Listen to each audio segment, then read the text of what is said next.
de la compétition, place à cette cérémonie d'ouverture dans laquelle nous sommes bien connaissants avec l'équipe qualifiée pour la compétition. Avec moi pour commenter cet événement, un joueur officiel de la Châtenay-Malabry, le club organisateur de cette belle compétition, Giovanni Bernabé. Bonjour. Bonjour Fabrice. Alors on a l'occasion, on va rester ensemble jusqu'à vendredi, donc on va pouvoir parler en long et en large. Testing.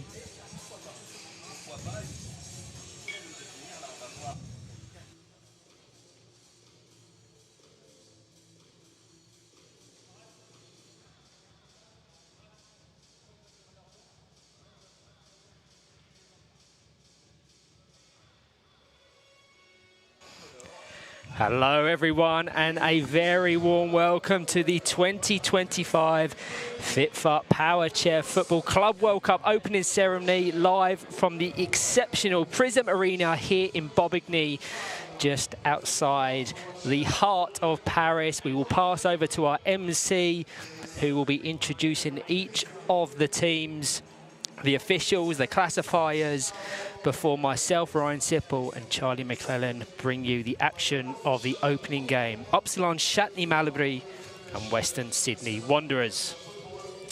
I'm incredibly excited for this. I mean, it's all led up to this. So much preparation, so much training from the team, and so many hours from the organisers have led into what's going to be a fantastic event.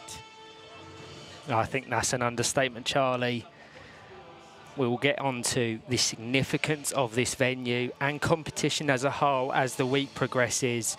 But I'm sure you can see from the shots on your screen just how impressive the production value is of this inaugural FIPFA Powerchair Football Club World Cup. We have 8 teams hailing from 6 countries around the globe. 20 matches will be contested and only one will be named world champions. So we are about to introduce the teams onto the one court that is being used every match in this one central court, with that raked seating filled with spectators ready to watch their friends, ready to watch their family go to battle for their various teams. This is a case of new beginnings for some, revenge for others, as the opening team is welcomed onto the court.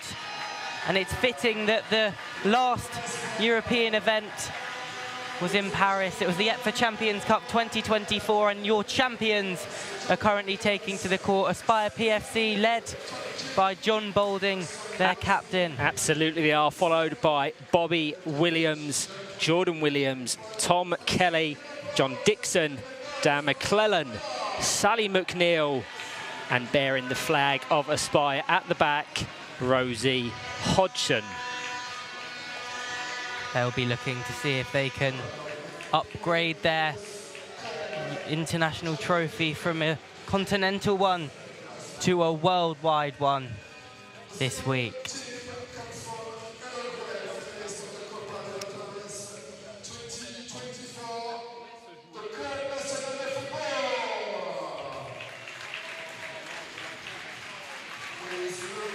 Big round of applause from the attendees here at the Prisme Bobigny to welcome our Uruguayan contingents. Club Nacional de Football coming and hailing from Montevideo, Uruguay. They have leading them number 8, Marco Diaz, followed by number 9, Francisco Wild. They have Lucia Barbosa, and they have Nicolas Poulas. Also within their squad across this week's competition will be the American Tony Jackson, as almost a wild card addition. He is not here at present.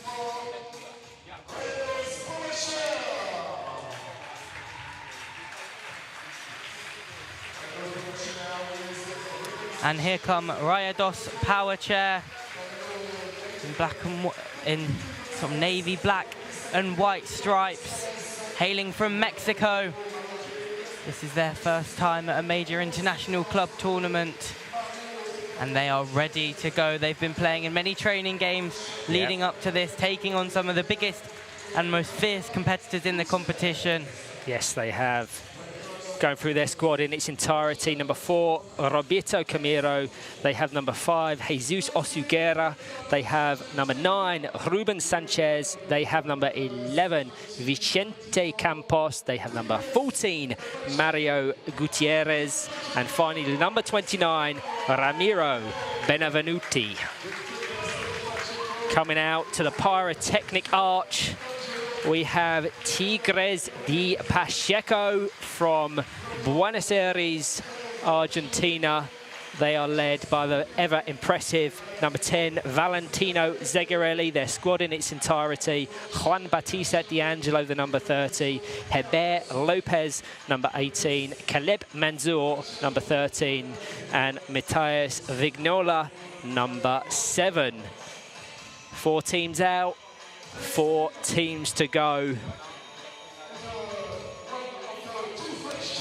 Such an array of colour on those tops. Such an exciting sight with those 4 teams. And they're about to be joined by 4 additional ones, as next out are French side, Upsilon Chatenay Malabry. I mentioned revenge. Well, they are here to serve it in the coldest way possible. I'll go through their squad. Number 4, Erwan Konk. Number 7, Tristan Delmas. Number 8, Amouklan Zilal. Number 9, Noel Zeren. Number 10, Mohamed Gelami. Number 11, Yunus Masouai. And number 21, Morgan Lefont. Yeah, one of the most decorated and respected Powerchair football clubs, not just in France, but anywhere worldwide. They're based just south of Paris, and they are hosting this first ever FIPFA Powerchair Football Club World Cup. And they will definitely be hoping to lift that trophy come Friday evening. And we mentioned the fact that it's the first game tonight. They are one of the 2 sides contesting that clash in just under an hour and a half's time. As the next out are Villeneuve d'Ascq. They are the other French side. They are the French domestic champions of 2024-25. Their squad consists of number 7, Valentin Lefebvre, number 8, Brian Weiss, number 9, Julien Renier, number 10, Youssef Ayed Zedam, number 14, Slim Boussetta, and number 15, Florian Lechantre. Yeah, some real international firepower amongst their squad. One of the most consistent and respected teams in France. Fell short by their own expectations of the 2024 FIPFA Champions Cup last year. They'll be looking to right that wrong here on home soil across this week.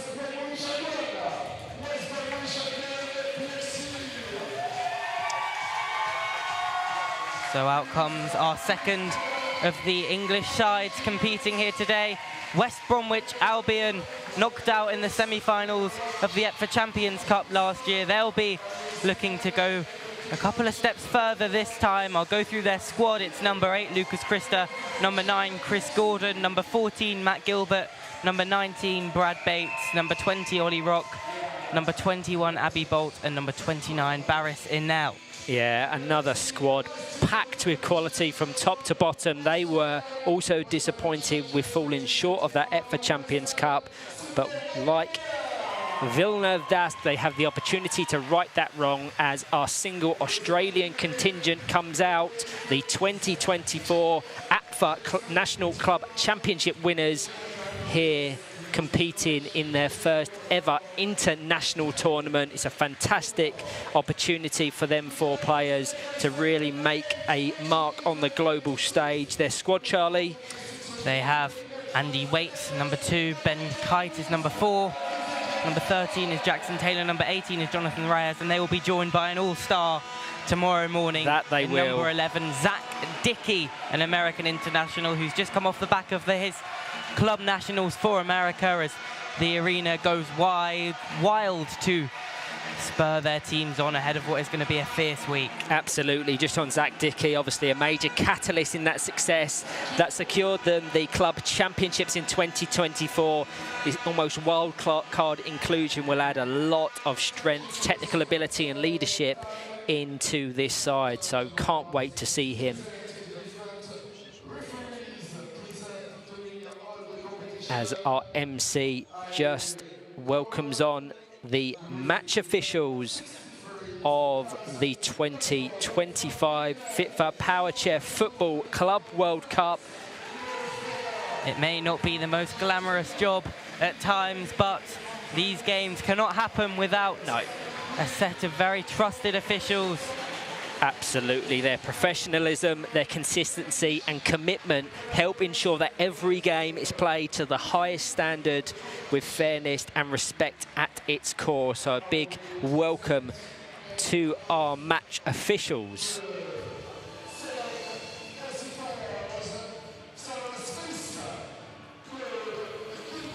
As the pyrotechnics once again are flared and the classifiers are welcomed onto the court. Their work is absolutely vital in ensuring fair and equitable competition for all athletes. Their expertise and attention to detail are the absolute foundation of the integrity of our sport, and we're really grateful for the time and care they bring to a really important process.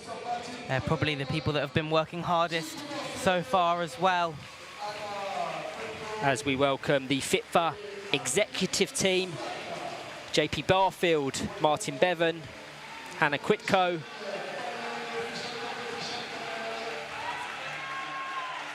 and the Director of Sport,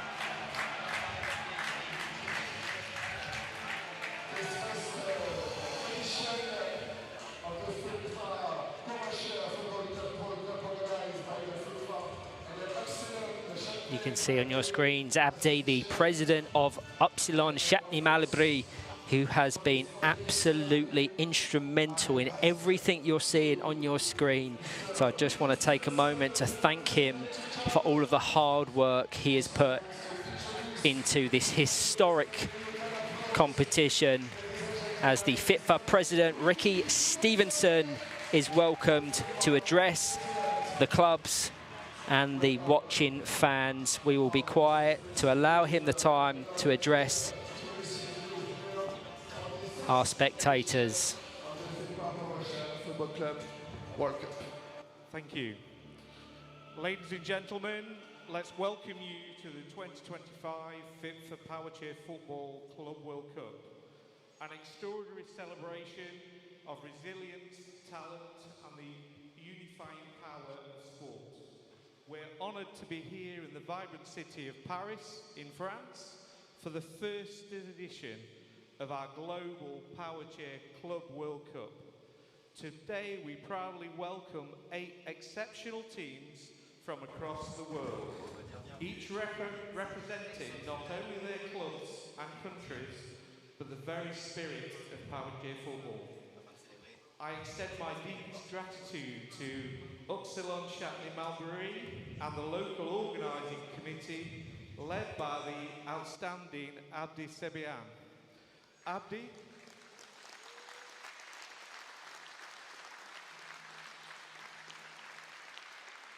your unwavering dedication and visionary leadership have turned a dream into reality. Your tireless efforts have paved the way for the historic moment, and we thank you wholeheartedly for all your work. As we embark on this exciting journey together, I encourage every participant to embrace the spirit of camaraderie, to play with heart, with passion, and to honour the essence of Powerchair football, a sport that inspires, empowers, and unites. Let us celebrate not just the competition, but the unity that transcends borders and the triumph of the human spirit. With great pride and anticipation, I now declare the 2025 FIPFA Powerchair Football Club World Cup officially open. Yeah, as declared by the president, the games are officially open. To the incredible talent, dedication and teamwork within each of you. Thank you, and let's make history together. Thank you. Thanks a lot to Mr. Ricky Stevenson, the FIPFA president. You can approach Mr. Ricky Stevenson and all the people, all the players, all the referees, all the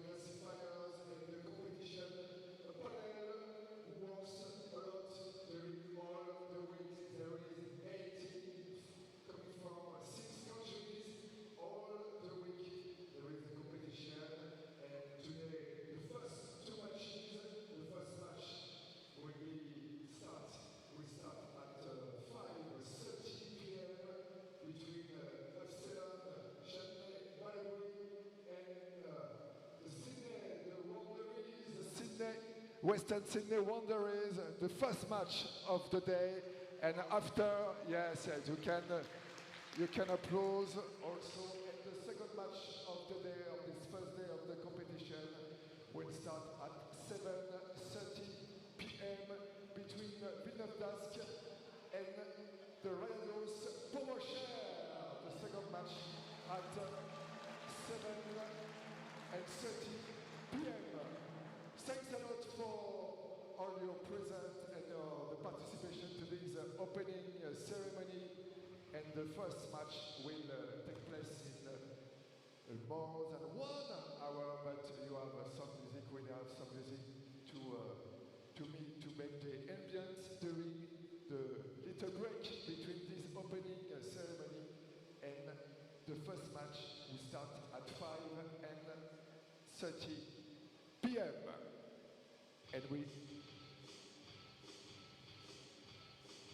And you can make some noise and ambient for the end of this opening ceremony.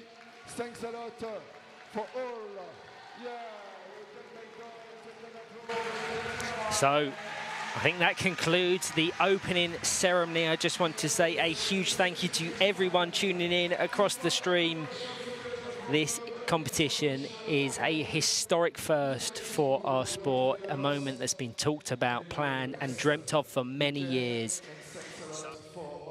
Today, for the first time ever, 8 top Powerchair football clubs from around the world are here proudly representing their teams, their communities and their countries, all aiming to become the inaugural FIPFA Powerchair Football Club World Champions.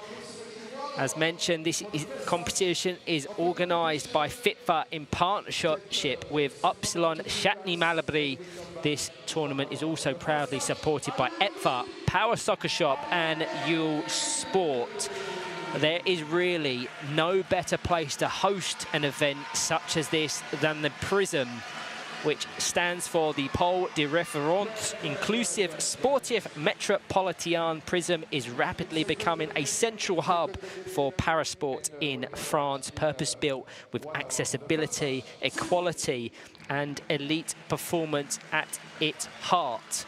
Developed as a lasting legacy from the 2024 Paris Paralympics, Prisme hosted training during those games and now fittingly is the birthplace of our Club World Cup. And just to really emphasise that lasting legacy, in a powerful gesture, the agitos, the iconic symbol of the Paralympic movement, which was displayed proudly on the Arc de Triomphe during the Games, now has a permanent home at the Prisme, cementing the venue as a beacon for inclusion and excellence. Charlie, we've had a few days here now to just soak up the atmosphere, get a real feel for the venue and the teams that will be competing across these 5 days. Give me your thoughts, because in terms of accessibility, this venue truly is world leading. Yeah, it's been an absolutely lovely couple of days, a really nice way to sort of settle in slowly to the venue. Obviously, people could come and drop stuff off on Saturday, and then yesterday and today have been days of friendlies and training on the various courts here. And I have to say, yeah, in terms of facilities for the disabled community, it's second to none. It allows for players to play accessibly and also for people to watch. There are many viewing opportunities within the arena for people in wheelchairs as well. The entire top of the seating area right now is packed with wheelchair users who are just taking in the spectacle. Yeah, it's been an amazing couple of days to get to know this place and to get to know what it stands for. Everywhere you look, accessibility has been put at the forefront of the thinking of design, and you can really tell. But also, it's a beautiful arena which we think FIPFA has made even more beautiful with the amazing decoration and with the preparation that has gone into this event. I really hope the atmosphere, the camaraderie, the fan interactions are coming across the streams, because the games haven't even begun yet. All of the squads have now left the court, but you're still feeling that atmosphere amongst the supporters. So over the next 5 days, we will witness 20 exciting matches with each club guaranteed at least 5 games. Teams are divided into 2 groups, carefully drawn to ensure fairness, geographic diversity, and competitiveness. So on that topic, the English teams, the French teams, and the South American teams were separated at the draw. So that's how you have the 2 groups that are fairly distributed and equitable. Upsilon Chatenay Malabry, Western Sydney Wanderers, West Bromwich Albion, and Club Nationalité Football comprise Group A, and Villeneuve Dasc, Rayados Powerchair, Aspire PFC, and Tigres de Pacheco comprise Group B. Each team will play 3 group stage matches, determining who progresses to the semi-finals. The 2 teams from each group will of course advance, aiming for Friday's grand final, and the other teams will compete in placement matches to determine final rankings. And it all starts today, as you can see on your screens, at around 5:30 Central European summertime. Upsilon Chatenay Malabry take on Western Sydney Wanderers. I think that's about 1:30 in the morning over in Sydney. So anyone that's staying up or waking up to tune into the action, we thank you very much. And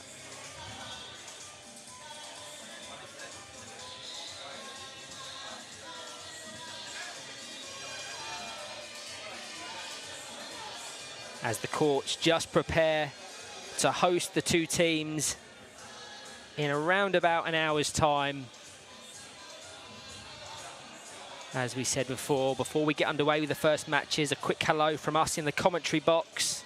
My name is Ryan Sipple, and it's a privilege to be one half of your commentary team for this first ever FIPFA Powerchair Football Club World Cup. Alongside me this week is Charlie McClellan, who many of you will know from our coverage together at the 2023 FIPFA Powerchair Football World Cup in Sydney, Australia, and more recently his excellent commentary at the 2024 FIPFA Champions Cup right here in Paris. Give me your thoughts on that competition, Charlie. Well, you've got me blushing here, Ryan. Thank you for the nice introduction. Yeah, it was an amazing week in Paris last time at CEST, a different venue, but with a very similar sort of community feel to it as we've got here at Prisme. Yeah, it was an amazing event, obviously. I don't think anyone was expecting it to be quite as dramatic and intense as it ended up being.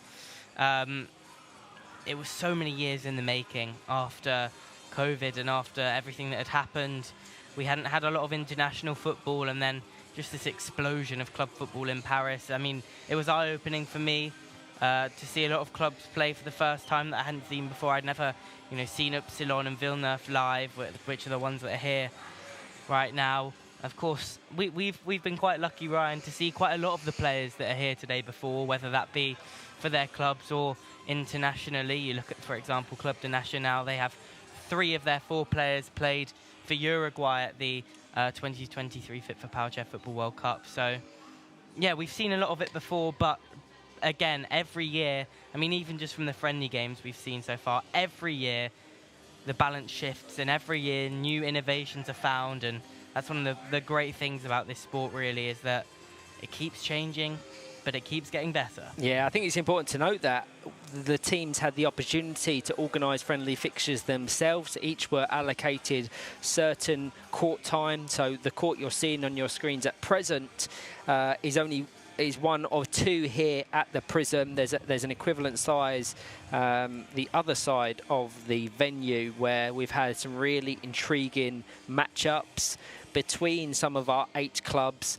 Not many wanting to give too much away, so never read too much into the results or individual performances, but it is fascinating to see players such as Francisco Wilde or Valentino Zegarelli, who we absolutely loved watching for their respective nations at the World Cup in a club setting. We've obviously been fortunate with regards to Zegarelli at club level in England when he came over to compete with West Bromwich Albion in the 23-24 season, but a lot of the others are the unknown.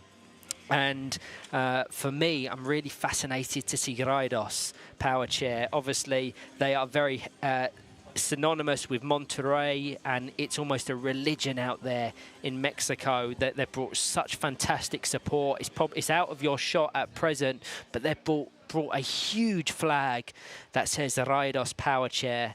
So really hoping that they can bring the noise across this competition. And you're probably seeing on your stream, both now in the opening ceremony, and you will see across the week, the real quality of streaming, and that is very much thanks to BN Sport France. Many would have seen across websites and or social medias that they have come on board to broadcast every match across their platforms exclusively for viewers in France, but it also allows us to take their footage and apply our own English commentary. And while that coverage isn't available internationally, its significance is huge. It marks the first time a major sports broadcaster in France has shown an entire Powerchair football competition live, match by match. So it means the sport is being showcased to a much broader audience, people who have never seen Powerchair football before on a world-renowned platform. So that is the kind of exposure that is a true game changer, don't you think, Charlie? Yeah, I mean, it's just an amazing strive. I mean, I know we've seen Powerchair football on sort of mainstream TV before. You know, when we look at, in England, we have TNT that broadcast our cup final, and there was some broadcasting at the World Cup in Australia as well. But to have someone pick up and value an entire tournament, and not just, you know, the final or the big games between the teams from their country, to actually showcase other countries' teams and to try and pique the interest in the entire competition as a whole is really game-changing, and it's fantastic to see. And obviously, as commentators, it's an absolute privilege to commentate on such a high-quality broadcast where we have access to replays and access to things and angles that we wouldn't usually be able to see. It's absolutely game-changing, as you said. It's a massive testament to the way that the sport is moving and to the way that the world is embracing the wonderful sport that is Powerchair football. And I'm sure that, you know, BM will not be disappointed with the action that they've put on TV, because I just have a feeling that this week is going to deliver just like every major tournament that this sport has delivered in really the history of the game. Absolutely. So thank you to all that are tuning in. Charlie and I will be back in just under an hour to bring you the action live from Upsilon Chatenay Malabry and Western Sydney Wanderers. See you in a bit.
One more time, welcome here at Prisme Bobigny for the first edition of the FIPFA Powerchair Football Club World Cup. In a few minutes, the entrance of the two teams for the first match of the competition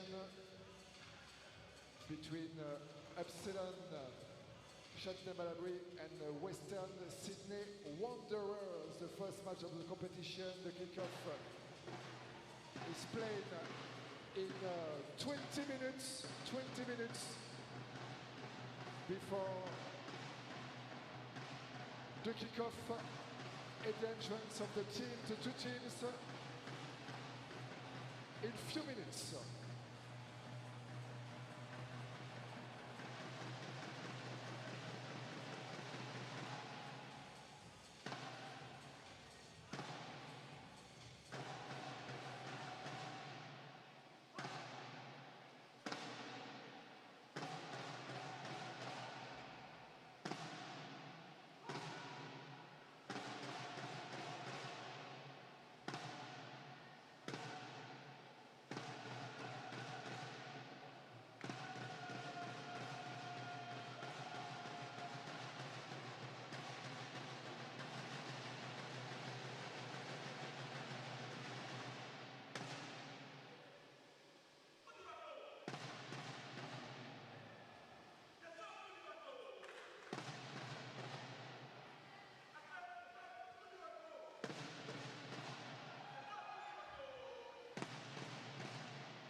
So in a few minutes, 3 minutes, the entrance of the two teams of the first match of the competition. A little warm-up, and before the kickoff at 5:30 p.m. in less than 3 minutes, the entrance of the two teams for the first match between Upsilon Chatenay Malabry and the Western Sydney Wanderers.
So, ladies and gentlemen.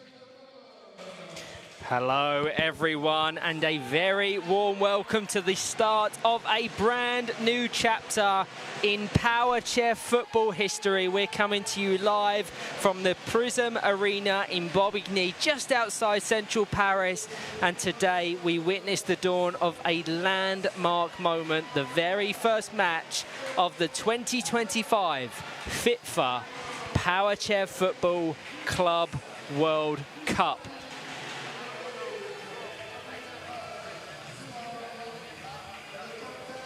As you can see, the teams of our opening game entering the court. Hosts Upsilon Chatenay Malabry take on Western Sydney Wanderers in the first match of Group A. This competition is organised by FIPFA in partnership with our host Upsilon Chatenay Malabry and supported by FIPFA, Power Soccer Shop, uhlsport, and many more. We thank BN Sport for their coverage, and myself, Ryan Sipple, alongside Charlie McClellan, are delighted to bring you the action live from Paris to go through the squads of these two, starting with the designated home team. They have number 4, Erwan Conk in goal, with a outfield squad of Morgan Lefont, Tristan Delmas and Noel Zeren. Their subs, Younis Moussaoui and Amoukran Zilal. obviously a very notable absentee, which Charlie will get onto in a few moments' time. And their challengers, hailing from Sydney, Australia, comprised of just the 4 players today. In goal, they have Andy Waite, their captain, number 4, Ben Kite, and a complement of Jackson Taylor and Jonathan Reyes in attack. No substitutes at their disposal, but as I can see in the YouTube chat, and there's a lot of buzz in and around the Prism Arena, the very eagerly anticipated arrival of the USA superstar Zach Dickey, who is their wildcard addition to this competition, to their squad, who will arrive tomorrow morning for their second matchup in the group stage. Charlie, just shed a little bit of light on the absence of Momo Galami. And just for some context, for those unaware, Momo Galami for many is regarded as one of, if not the best player, both competing and in the history of Powerchair football. Talk to me about his absence. Yeah, I mean, first of all, it's important to note why he's absent. He's serving a 2-match suspension because he was given a red card after the final whistle of last year's FIPFA Champions Cup final. Things didn't go his way, and I think frustrations were running high, and Momo Galami had a bit of a moment, but he will be back, I'm sure, with strength later in the tournament. But he is the key player for Upsilon. He is, you know, if you watch English Powerchair football, he is, you know, the John Balding of Upsilon, a team built really around one star player. Yeah. He has so much quality. He is, as you said, widely regarded as the best player in the world. I've seen him do things with a Powerchair that I've never seen other players be able to do. The precision and power with which he hits every ball, the skillful nature of his dribbling, just his all-round game, as well as his ability to make his teammates shine as well. He is probably the best player in the world, and yeah, he is certainly a notable absentee for Upsilon today. Yeah, the complete package: intelligent, creative, precise, capable of moments of pure magic that can decide games. He's got vision under pressure, the ability to produce magic when it matters most, and I don't think it would be unfair to say that he is the absolute heartbeat, not just of the Upsilon side, but the French national team as well.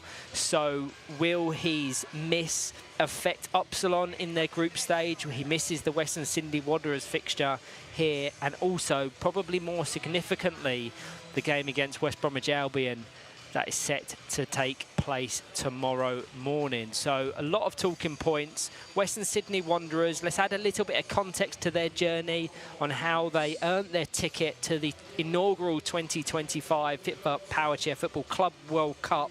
Founded in 2013, the Wanderers are rooted in the heart of Western Sydney and are part of the broader Wanderers sporting family. The values of identity, of pride, of resilience have long been reflected in the way this team plays, and their defining moment came in 2024 when they captured their first ever APFA National Club Championships, a major breakthrough on the national stage. The tournament, which was held in Brisbane's Nissan Arena, is where the Wanderers rose to the occasion, edging Newcastle Jets in a dramatic final that finished 1-1 in regulation time before being settled 2-1 on penalties. We've spotlighted Zach Dickey ever so shortly, but he was a major catalyst in that success. A wildcard inclusion from the United States, whose influence was immediate and profound. His blend of technical ability, his leadership, on-court intelligence gave that team a spark that carried them through the key moments. For those that watched the 2023 FIPFA Powerchair Football World Cup in Sydney will be familiar with Zach's presence. He was a standout for Team USA and will no doubt inject a lot of quality to this Western Sydney side from tomorrow onwards. Charlie, I don't think it would be unfair to say that Upsilon not only would be favourites within this match, but are potentially favourites for the overall competition. It's going to be a tough ask of Western Sydney Wanderers to keep them at bay, even without Momo Galami. Yeah, I mean, they have got some serious quality in their ranks still. when you look at players such as Erwan Conk and Morgan Lefont, they start games for the French national team, who are the best national team in the world. That was decided at the 2023 FIPFA Powerchair Football World Cup. They are the best side in the world, and Lefont and Conk frequently start for them. But also players that potentially have not been seen on the world stage as much. Noël Zoren, for example, nicknamed the Wasp by French people because of his precision and sting with which he delivers set pieces. He is, he is very affectionately known amongst the French Powerchair football community, and he has some serious precision and power in his play. And also, when you look at players like Tristan Delmas, very smart, Amu Kranzilau, Yunus Masmousai, some real talent within those ranks, and it's going to be difficult. I think you're seeing that from the shots on your screen whilst it's panned onto the Western Sydney Wanderers at the moment. Just the precision in the warm-up, the connection, the timing, the accuracy are all trademarks to their game. And I'm really excited to see them develop into this tournament. Obviously, as mentioned during the opening ceremony, they were unlucky to fall short in the 2024 FIPFA Champions Cup, where Aspire PFC were crowned the ultimate champions. So I'm sure at the top of their objectives is to ensure that come Friday evening, they're the ones that are crowned the FIPFA Powerchair Football Club World Champions. When we look at Western Sydney Wanderers, that's a team that I have been fortunate to watch in a friendly this morning against Aspire Powerchair Football Club. They are very defensively resilient. Obviously, they are eagerly awaiting the arrival of Zach Dickey because, you know, I spoke to Ben Kite about him earlier, and he couldn't say enough positive things about him. He said that, you know, he just controls the game. He reads it so well. But they still have a very strong core of players. Jonathan Reyes, who is wearing number 18, has actually just come back from touring Europe, so they've made the 30-hour trip, and they're making it count, and I'm sure they'll be determined to at least put up a good account of themselves here, even if it is going to be difficult against Upsilon. Yeah, from your shots, you can see Jackson Taylor currently on the sidelines. I hope they're just addressing his chair, and he will be eligible to feature. Obviously, all players were speed tested prior to the fixture taking place, so all have to conform to the regulations of Powerchair Football. But anyone that was listening to myself and Charlie during the opening ceremony will know just the significance of this tournament and this venue. It's taking place at the Prisme Arena, a landmark new facility setting a real precedent for inclusive sports worldwide. It was open to the public in February of 2025, and it really is state-of-the-art. Located in Bobigny, just outside Paris, it was designed to serve as a national and regional kind of reference point for disability sport, and it's the first of its kind in France, combining accessibility, elite-level infrastructure, and a deep commitment to inclusion. It is one of the most inclusive venues I've ever had the pleasure of visiting, and it's the perfect place to kickstart the inaugural World Cup. It looks as if Jackson Taylor won't feature. I can only assume that that was due to a failed speed test, because Caroline Goldsborough, our central referee, has the teams in the centre ready to go. So an impossible task has got even harder as we are officially underway. Yeah, that is a massive, massive loss for Western Sydney Wanderers. Jackson Taylor, who's one of their key players. Yeah, I mean, I'm not sure what's going on, whether it's, you know, some sort of technical fault. I know there's been a lot of mechanical work on his chair ever since the team's really entered the court. Hopefully he'll be able to feature in this game at some point, but yeah, it's going to be very, very difficult now. Even more difficult than it already would have been, as you can see Upsilon taking the early initiative here. Yeah, very trademark of Morgan Lefont to be that front foot aggressor, constant threat, and that's good work from Ben Kite just to relieve a little bit of pressure. They're going to be absorbing a lot of attacking momentum and pressure, even without Mohamed Ghalami, as Tristan Delmas tries to forced the ball past Andy Waite. Back to Morgan Lifont, over to Noel Zeren, and almost immediately Upsilon Chatenay Malabry take a 1-goal advantage. Yeah, it's an absolutely lovely move. Morgan Lifont just with that ball to the back post, and as I spoke about with Noel Zeren's precision, he was never going to miss that chance. He just buries it into the bottom corner. A fantastic start from the French side. They're here to get revenge for their FIPFA Champions Cup final defeat, and they've started that in a very impressive way here at Prisme Bobigny. If Jackson Taylor did fail the speed test prior to kick-off, he will have the opportunity to retest at the half-time break, but the officials on the far side do look to be lining him up to come onto the court, so they may have further reinforcements. We will keep you posted, but the officials for this one in the centre, Caroline Goldsborough, as Tristan Delmas fires an effort into Andy Waite. She is complemented by Mark Simon Green and Steve Crump. The fourth official is Leo Frager, as Jackson Taylor does feature, which is a real relief. I'm really happy about that. I never like to see squads of 3 feature within Powerchair football, especially when the odds are stacked against you and you're facing one of the most formidable sides anywhere worldwide. Yeah, I mean, it's really frustrating, I guess, for Jackson Taylor that, you know, it couldn't be sorted 2 minutes earlier and that he comes on when his team are trailing, but at least he's going to get involved in this game. As the assistant referee, Steve Crump, has just signalled for an Upsilon kick-in, he'll just go over and plonk the ball down on this near touch line. Morgan Lifont has Tristan Delmas playing that central role. It's a fairly fluid system, as Ben Kite does really well to the encouragement of the crowd around him to just manage to break into the final third of Châtenay-Malabry.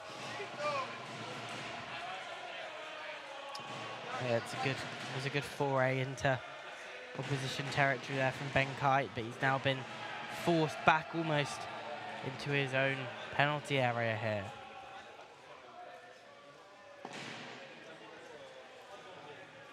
Andy Waite just controls it to try and scoop it past Lifont. Does well initially. He's engaged with a strong tackle and flicked out for a Western Sydney Wanderers ball. This is much better from them. Just starting to grow in confidence and get that defensive shape. As Reyes gets a rare touch up the court, but it's too close to his designated goalkeeper. 3 meters need to separate the players. On that occasion, a 2-on-1 is awarded in the favour of Upsilon. And just for those tuning in unaware, 2-on-1 occurs when 2 teammates and 1 opponent are within 3 meters of the ball, and both teammates are deemed to be actively involved in the play. As Noel Zeren, the single goal scorer, has responsibility of this kick-in all the way over to Tristan Delmas in the box. A very congested box, but a fantastic goal. Noel Zeren has an assist to add to his earlier goal, and Tristan Delmas is off the mark. Yeah, well, what a great delivery from Noel Zeren. That's really the key part of this goal. When it gets to the back post of Delmas, he has a chance to set himself and finish, but yeah, that ball across, completely unstoppable from a Western Sydney Wanderers perspective. Just shy of 5 minutes gone. Upsilon Chatenay Malabry 2, Western Sydney Wanderers 0. Yeah, it's an uphill battle now for Western Sydney Wanderers. I mean, things really just haven't gone their way so far in this game, obviously. Missing Jackson Taylor for the opening 2 minutes, and now going 2 goals behind. It would take something massive for them to be able to get themselves back into this, but they're going about it in the right way. I mean, it's a real baptism of fire, isn't it? Facing Upsilon in the opening game. If they can just come through this with their morale intact, the addition of Zach Dickey will be huge for this squad. I think it's important to acknowledge that recent form hasn't been as strong as the year in which they were crowned champions of the FIPFA National Club Championships, as that's really good work from Ben Kite to try and force the ball through the Upsilon defence. It was a rare touch for Erwan Kronk, but it's going to be about moments for them. They're going to be isolated in attack, but if they can make them very few opportunities and chances count, they could find success. But as I was saying, it's important to acknowledge recent success has been a struggle at the most recent 2025 FIPFA National Club Championships just held a few months ago. Wanderers struggled. They finished 9th out of the 10-team competition as opposed to 1st in 2024. So that result, I think, serves as a reminder of the challenges they've faced in terms of maintaining consistency and the gap between past success and present form. But they won that National Club Championship with Zach Dickey amongst their squad. So from tomorrow onwards, I think we'll see a more dynamic, more attacking Western Sydney Wanderers side. Yeah, and it's a 3-game group stage, obviously. If you win 2 out of the 3, which is what they will still have the opportunity to do after Zach arrives, you never know what can happen. 2-on-1 given against the Wanderers. Yeah, they're very condensed in their final third, absorbing a lot of attacking pressure, so the prevalence of 2-on-1s is almost inevitable. Indirect free kick, so has to go via the chair of an opponent or teammate. Be interesting to see their set-piece routines, both in this game and across the competition. They're such a huge part of the sport as it's trusted with Noel Zaren. They go via all 3 attacking players, but well defended by Andy Waite and Western Sydney Wanderers. Just really probing here. Upsilon, they will not rest on their laurels. They'll want more.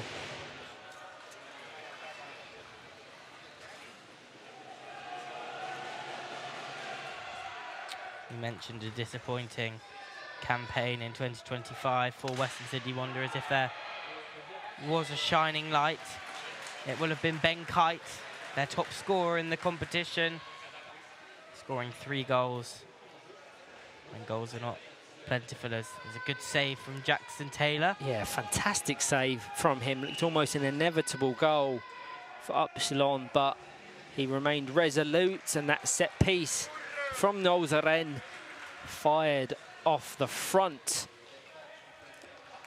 of the chair of Morgan Lefont, out for a Wanderers goal kick.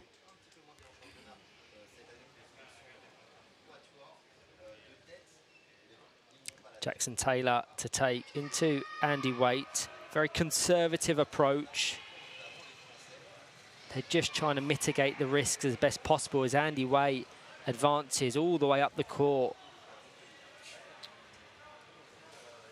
Yeah, this is good from Western Sydney Wanderers, trying to gain some territory, trying to keep Upsilon in their own half. They'll try and spring a bit of a press from this kick in as well. Starting to get a little bit condensed. I'd like to see Wanderers just be considerate of that placement. There is a tendency to be drawn to the same ball in the centre. Caroline Goldsborough very hot on the 2-on-1 infringements. This is brave from Wanderers though. Jonathan Reyes and Ben Kite committing themselves in a position up the court. Oh yeah, this is one of the additions of this FIPFA Powerchair Football Club World Cup. Obviously, it's very, very hot. You won't necessarily be able to sense that, but it is very hot in this arena. So there'll be a 1-minute water break at the 10-minute mark and the 30-minute mark, respectively. Chance for players to just cool down a little bit. There's a couple of players that, you know, being overheated does really affect them with their conditions. So safe just to grab 30 seconds or so to just get a bit of water, and also provides quite a unique opportunity for coaches to get some instructions into their players during the half. Yeah, absolutely. A sensible decision. And I'd love to be a fly on the wall for that Western Sydney Wanderers chat. I think with context applied, they've been very good. Obviously 2-0 down, but the way that the first 30 seconds, 45 seconds played out, you could be forgiven for thinking that this margin could be far more significant even at this stage. There's a lot of football to be played, but having Jackson Taylor just get up to the speed of the game is really important. He's made one crucial save already, and they've had some territory up in Upsilon's half. So if they can maintain and replicate that, hopefully they will have success. And a change was made during that stoppage for the water break as well. Morgan Lefont has been replaced by Amoukran Zilal for Upsilon. Obviously, no substitutes available for Western Sydney Wanderers, who have themselves a kick in high up on the right-hand side. Yeah, Morgan Lefont, very influential in that opening 10 minutes. Can Amoukran Zilal replicate it? We will see. Morgan Lefont, obviously one of the team present in the current national team setup, was fundamental to their success in Sydney. Nearly 2 years ago, Charlie, we was calling the action live of France versus England in Sydney. Time flies in Powerchair football. Lots of trophies and tournaments have been contested since then, but yeah, the quality players from then still very much possess the quality now. It's brave from Andy Waite there. Really nice option just to put himself in a almost dangerous position with Amoukran there to engage, but that front bumper pick-off just relieved pressure on his defence, and now there's an opportunity for them to set at this goal kick and hopefully condense Upsilon into their own half. Good distribution from Andy Waite throughout this game, and nice positioning from Ben Kite just to let that roll a little bit further up the court.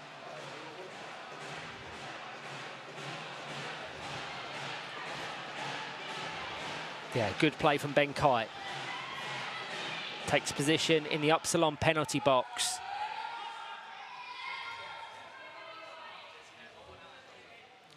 Reyes in support if he can get the flick on, which he does, but Reyes can't quite find the angle to generate any power to trouble Owen Conk, who still has had maybe 2 touches in the 14 minutes played.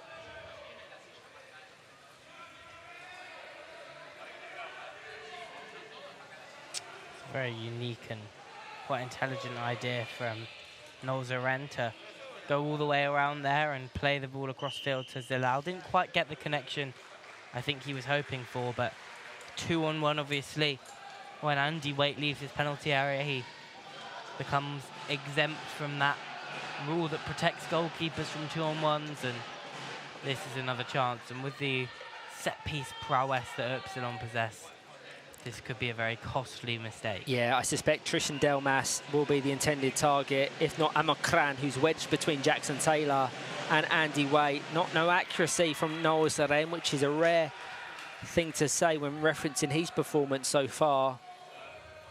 And thankfully for Western Sydney Wanderers, they come away with the kick-in on the far side. Yeah, a bit of a mix-up there. I think it was very little of a decision made. That it was a very indecisive set piece, and those usually don't tend to come out the best. Huge thank you to everyone tuning in, to myself and Charlie at 7:30 Central European Summertime. We will be calling the action of the second game of the 2025 FIPFA Powerchair Football Club World Cup, which will be contested between Villeneuve Dasc and Rayados Powerchair, our other French contingent, competing against the Mexican giants synonymous with Monterrey. Substitute signalled by the officials. It can only be for Upsilon Chatenay Malabry. And it looks as if Noel Zaren will be coming off with a goal and assist to his name. And in his place, number 11, Younes Moussaoui. So just making full use of that very talented squad of Upsilon. Nice pass, immediate impact from Moussaoui. Over to Amokran, there's contact. Just outside the box, Caroline Goldschwer had a good look at it and deems Andy Waite the aggressor. So I think it was just outside the box, but I may stand corrected. We have the afforded ability of replays, and I think that was in the box. But I don't think that's the foul she's opted to give, though. I think she was looking very closely at it, and I suspect she would have given it straight away. Our focus was so drawn on that. As a contact foul, of course, comes with the afforded luxury of going direct, as Tristan Delmas did. Yeah, it was a very direct attempt as well, but well dealt with. They've, to their credit, defended these set pieces very admirably, Western Sydney Wanderers, which set pieces are one of the great strengths of Upsilon, obviously a very decorated team. Recently won the Coupe de France, were potentially a bit upset when Villeneuve won the league. I think Upsilon were favourites, but Brian Weiss's Grafto Villeneuve Dask picked up the French league title this season, but winning the cup, they've already got a piece of silverware this season, and they'll be looking to add a second one here. Yeah, fairly uniquely for English Powerchair football is when we're referencing West Bromwich Albion and Aspire PFC off the back of a National League season, neither of them being the ones that were crowned Ultimate Champions. A huge congratulations to Teesside PFC, who lifted the Ultimate Trophy in England just a few weeks ago.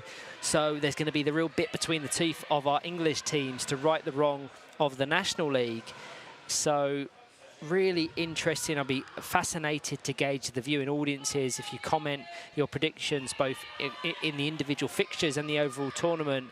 I think based on the quality of squads and the accolades in which the teams have acquired, you'd have to favour the French and the English teams. But Charlie and I have had the honour of commentating Argentina and Uruguay at the World Cup, many of their players of which compete for the two teams that we have here in Club Nacional de Football and Tigres de Pacheco respectively. So fascinating to see how this tournament plays out. It really is great to be here. Yeah, it's fantastic. A lot of quality, a lot of ways it could go. We'll see how it pans out. But that's for later in the week. Right now, teams just finding their feet. I'm sure the quality of the football and the intensity of the competition will only increase as Friday draws closer. Friday, obviously, hosting the final. You have to say, Charlie, that Western Sydney Wanderers have settled into this game. Obviously, goals after 1 and 5 minutes. It could have been very one-way traffic and we could see a more significant goal margin than what it currently is. But their defence has become more organised whilst they're under some attacking pressure now. I think it's a marked improvement. Would have liked to see Ben Kite stay in reverse there. I think it would have afforded him a better option in attack. But either way, they find themselves with territory in the Upsilon half, which means it's nowhere near their goal, of course. Yeah, I mean, there's just lots of contact within the area. 2-on-1 eventually given against Upsilon. Yeah, there was a few bits of contact there, so I was suspecting that a contact foul would be awarded by Caroline Goldsborough, but she's very hot, as already mentioned, on them 2-on-1 infringements. And this, I think, just epitomises the improvements we're seeing in Western Sydney's game, that they're able to force their way up the court and win those indirect free kicks. Yeah, they are really starting to take the game to Upsilon, and I think a goal here would make it very interesting, but they can't allow themselves to be this open to the counter-attack as Musai takes on and has Jackson Taylor isolated one-on-one. Eventually wins his side a kick-in, which will likely be one of the final actions of this half. Yeah, brilliant stuff from Western Sydney Wanderers. Jackson Taylor remaining alert, and if they can take this game into the break at just 2-0, you have to commend the effort wholeheartedly, as there's going to be a late chance for Tristan Delmas, and a ricochet off the front corner of Andy Waite's chair. Could have gone anywhere, but thankfully for him, just out for a corner ball. Yeah, it's one of those where you've just got to take a chance and get something on it and hope, and ended up not being disastrous for Western Sydney Wanderers. Tristan Delmas to take the corner kick into Amokranzialau. That is an excellent goal.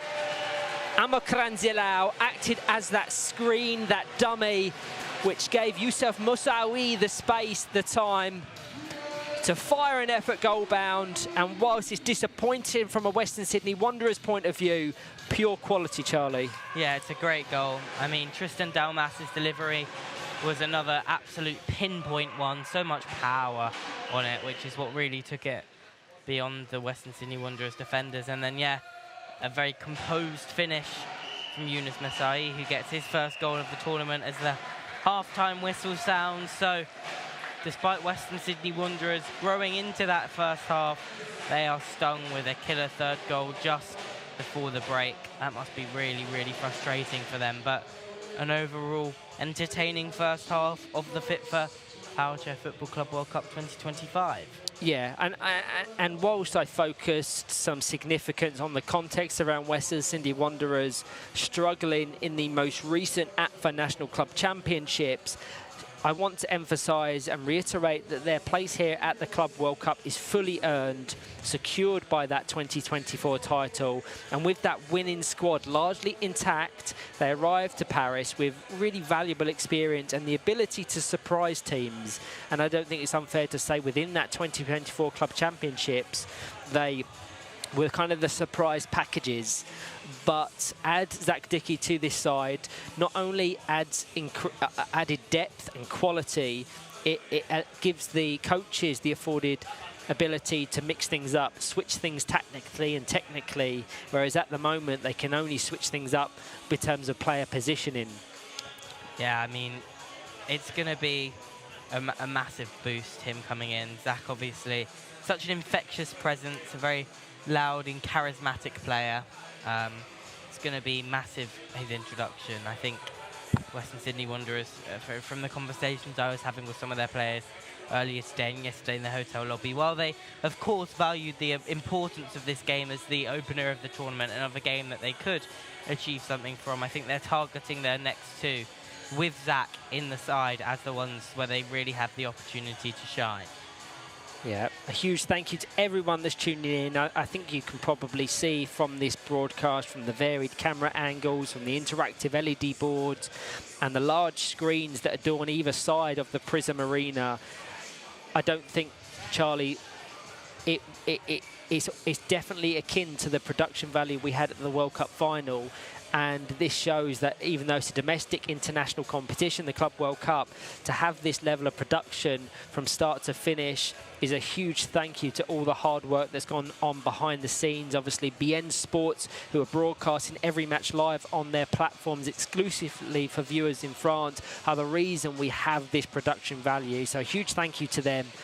But the opening game between Upsilon Chatenay Malabry and Western Sydney Wanderers is separated by 3 goals for the host. Charlie and I will be back very shortly for the second half.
Hello everyone and welcome back to the second half in the opening fixture of the 2025 FIPFA Powerchair Football Club World Cup, contested between Upsilon Chatenay Malabry and Western Sydney Wanderers, currently separated by 3-0 for our host, scored by Noel Zaren, Tristan Delmas and Younes Moussaoui. Yeah, it's going to be interesting to see what the approach from Western Sydney Wanderers is in the second half. Do they just try and be a bit pragmatic and keep the score down, or do they go and be aggressive and try and get some blows back? Yeah, unchanged from the teams that finished the first 20-minute half. So in their entirety, Upsilon Chatenay Malabry on the attack, good assured clearance by Andy Waite, have Owen Conk, they have Tristan Delmas, they have Amokran Zilal, and they have Younes Moussaoui. And for Western Sydney Wanderers, just 4 players at their disposal: Andy Waite, Jackson Taylor, Jonathan Reyes, and Ben Kite. Tristan Delmas to take this kick in. Fired wide of the right post. Audacious effort. You can very much understand what Tristan Delmas was going for. It's almost a shame people can't see the bleacher seating to our left, Charlie. Filled to the brim, full of spectators. Whilst we're getting incredible numbers on the YouTube stream, the attendance here at the Prisme Arena is just as encouraging as Andy Waite tries to force his way up past Tristan Delmas. This is what he needs to do, just to fragment the momentum of one of the most decorated sides in French powerchair football history.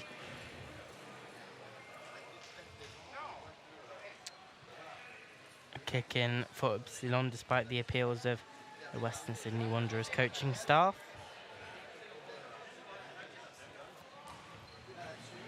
Good clearance from Andy Waite, putting in a real performance.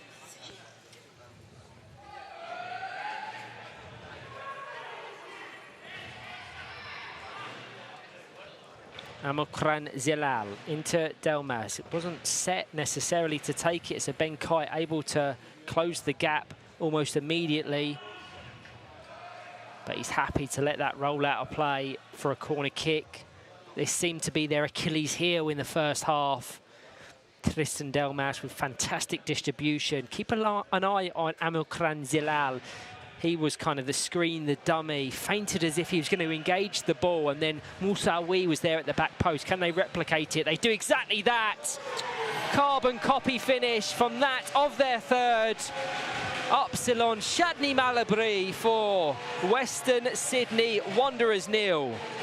Yeah, that's just another fantastic set-piece routine. We touched on set-pieces as one of the great strengths of this great French side. Moussaoui gets his second of the game. He's been very impactful since coming on, and yeah, that's frustrating. I think while Western Sydney Wanderers have dealt with a lot of what Upsilon have thrown at them in this game, they just can't keep all of these set-piece routines out. It was almost identical from their third. Don't underestimate the role in which Amokran Zilal plays in that passage of play. Almost had a goal to add to his name there.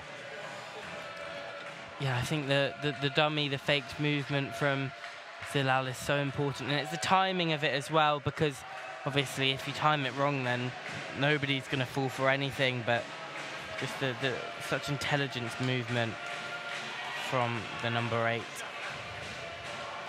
Contributed massively positively since coming on, as with Moussaoui.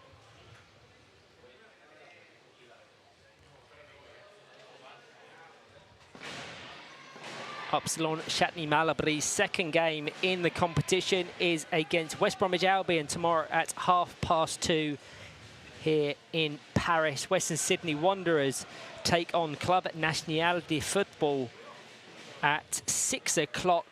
The team hailing from Uruguay, and with Zach Dickey in their squad. They're going to be very competitive in that one.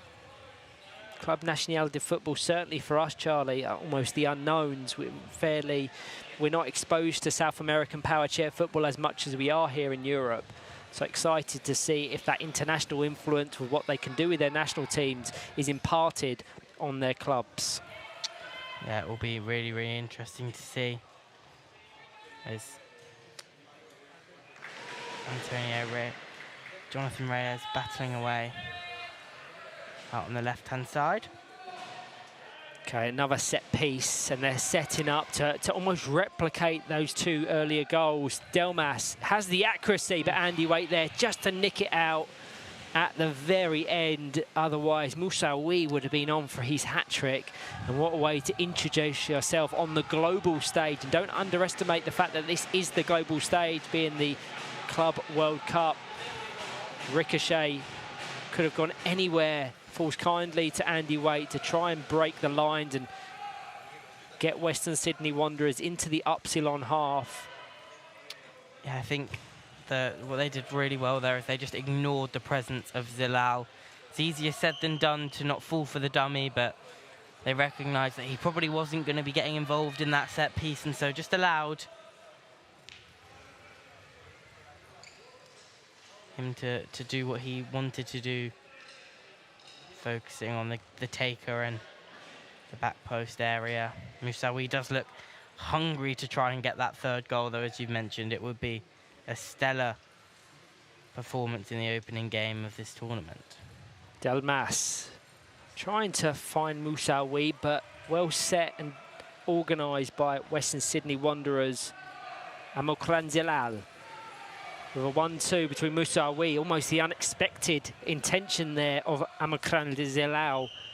Fainted Andy Waite.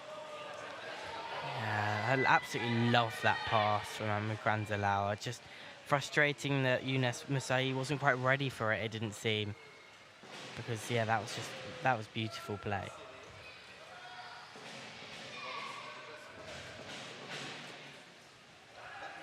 So, of the 2024 FIPFA Champions Cup, Mohamed Galami finished top goal scorer with 18 goals, but behind him in third was Tristan Delmas. So, a real offensive threat.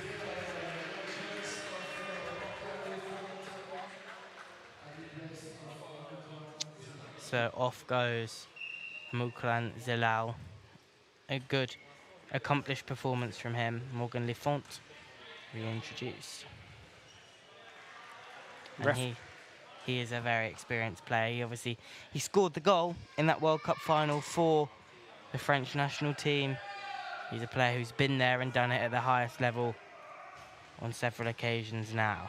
Yeah, a player who, when I watch him, very envious that he's French. Very technically gifted, a real attacking threat, and will no doubt be a fundamental part of any / all success they have. And once again, Upsilon Chatenay Malabry score a goal via a set piece. Tristan Delmas with the corner, dummied by that central player, and Younes Moussaoui gets his hat-trick. Incredible performance from the Upsilon number 11, who you're seeing on your screens be... It's been disallowed. We restarted with a goal kick, I think.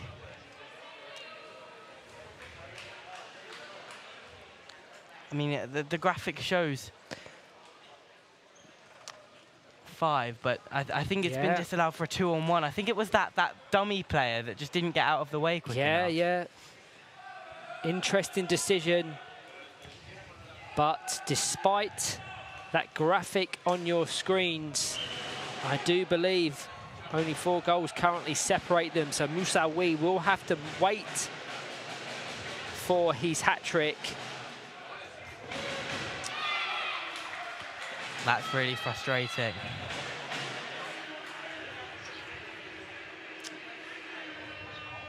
There's Lefont who tried with the shot again. Weight getting in the way. Yeah, this has really been their Achilles heel, as mentioned earlier. But it's all centred on that initial distribution from Tristan Delmas. Laser accuracy to cut a pass through the box of Western Sydney Wanderers there. Moussaoui unable to return the favour to one of his teammates. Yeah, I mean, Zeren, I spoke about his delivery. I haven't seen Delmas massively on set pieces before for Upsilon, but yeah, his deliveries in this game have been absolutely pinpoint every time. Jonathan Reyes trying to prevent the advancement of Morgan Lefont into Delmas. Over to Moussaoui, who returns the pass. Was lining up that 180. Ben Kite's going to have to vacate that space quicker. Needs to be alert there. The prevalence of possession in the Upsilon half is very few and far between. So when it is there, there needs to be considerations of placement and positioning as we observe our second water break of the game, and a little bit of time for Western Sydney Wanderers to figure out a way round that Tristan Delmas set piece. Yeah, I mean, I think you can see that is actually what they're talking about here. They are pointing fingers and trying to sort of reimagine the situations, reimagine the dummy. But yeah, it's an important time in the match now for Western Sydney Wanderers. They had a bit of a wobble at the start of the half and they seem to be a bit back on track now, but yeah, the last quarter will be instrumental into what they take from this game into the later stages of the event as well. I think whilst it'd be really disappointing for Mohamed Gilami not to feature here, as well as obviously the many Upsilon fans here at the Prisme Arena, it gives us a fantastic perspective of the wider Upsilon squad. And I think players and teams and spectators are so drawn towards the quality of Mohamed Gilami, they disregard the pure quality and the talent of their wider squad. So from what I'm seeing, Tristan Delmas having a sensational game, Morgan Lefont, and now the recently introduced Noel Zeren have all contributed via goals or assists in the 12 minutes we've had of this second half. Or game in its entirety, as Andy Waite for the opposition has probably been the standout. Had it not been for his decisive defensive work, cutting out the opportunities and the stray balls, I can assure you that the margin would be far wider than what it currently is. Worth noting that it is 4-0 to Upsilon Chatenay Malabry, not the 5-0 you can see on your screens. That Moussaoui third was disallowed due to a 2-on-1. It's going to roll out, I think. Western Sydney Wanderers will want it not to go out for a corner. They kept it in though, and that caused them more trouble than potentially it was worth. Morgan Lefont scores at the back post. They kept the ball in play. I guess they wanted to avoid the potential of having to deal with another set piece from Upsilon, but yeah, it worked very poorly. I think it was definitely an own goal. The angle that we're at, we can see perfectly the trajectory of that ball. And there's been chances in this game that Andy Waite's positioning and chair shape has led to potential opportunities being created by Upsilon. And on that occasion, the goal goes in. So it is Upsilon Chatenay Malabry 5, not the 6-0 you see. Western Sydney Wanderers 0. Delmas. Zeren. This is a chance for Ben Kite to get his side up. He's had probably some of the better moments in this game for Western Sydney Wanderers have come when he's managed to dribble the ball and advance high into the Upsilon half.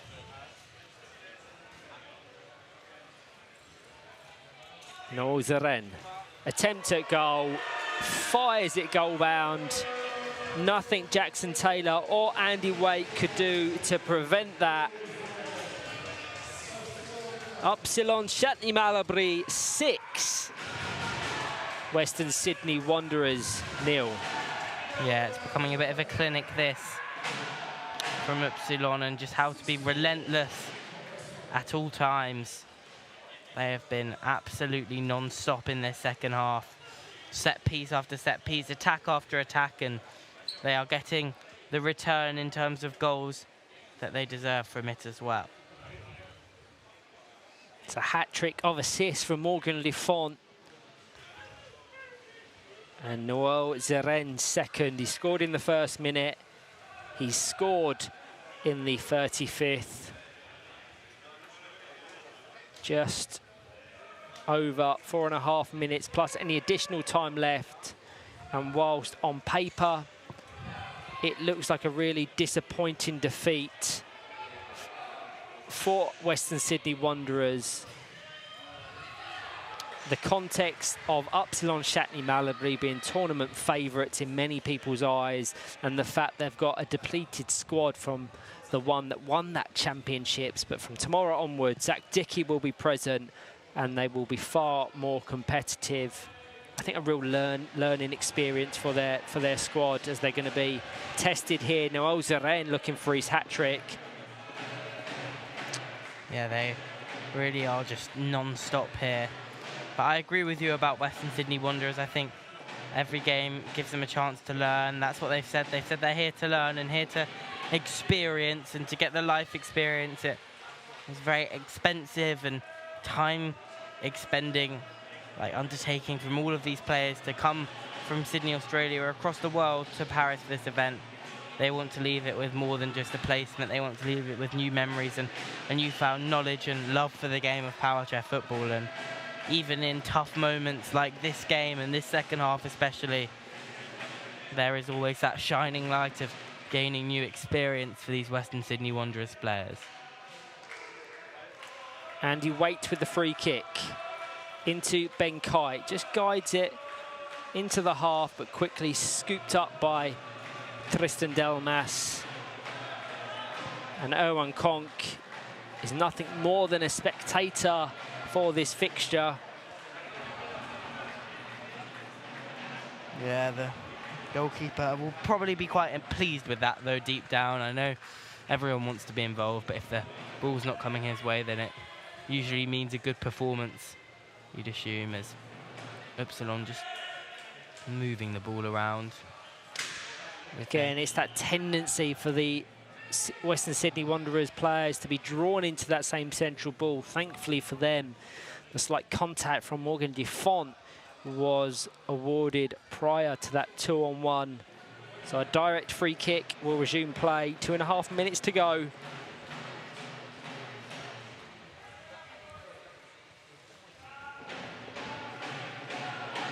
Lefont, such a talented player, as we've mentioned. I mean, his experience.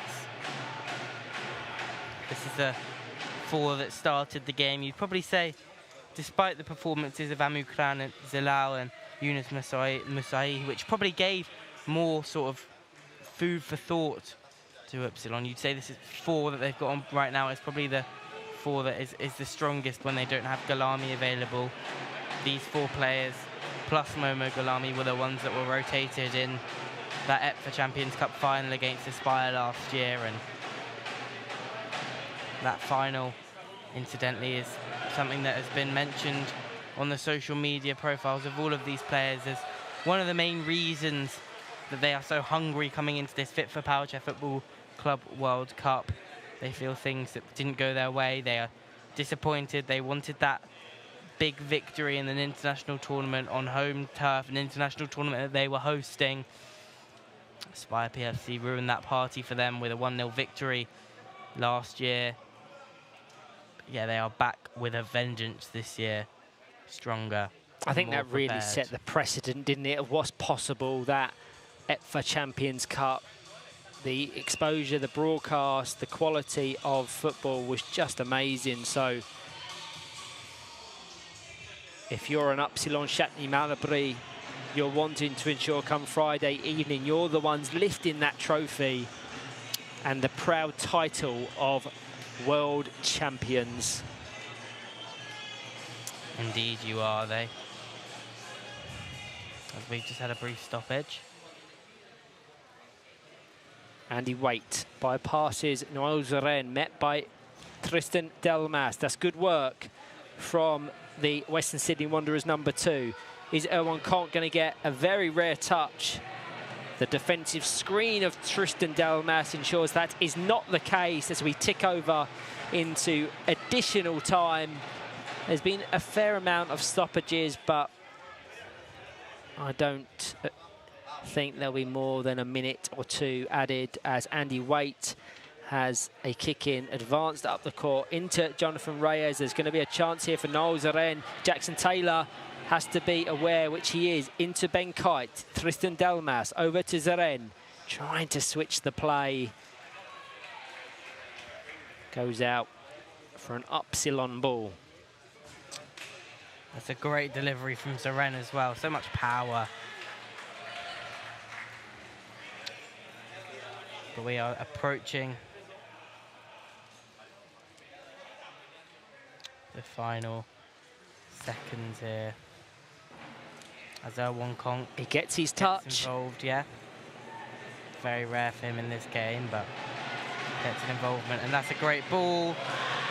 That's brilliant defending from Jackson Taylor. Looked almost a certain 7 for Upsilon Chatenay Malabry. He still has to desperately try and prevent the Upsilon number 9 from registering his hat-trick, and a flick from Morgan Lefont goes wide of the left-hand post. Brilliant defending from Western Sydney Wanderers. Yeah, they really had to just hang on for dear life there. It was that ball across from Delmas.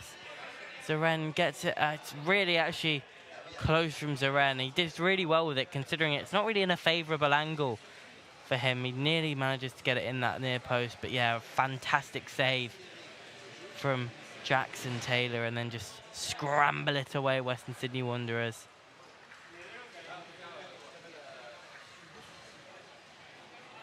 All the way down.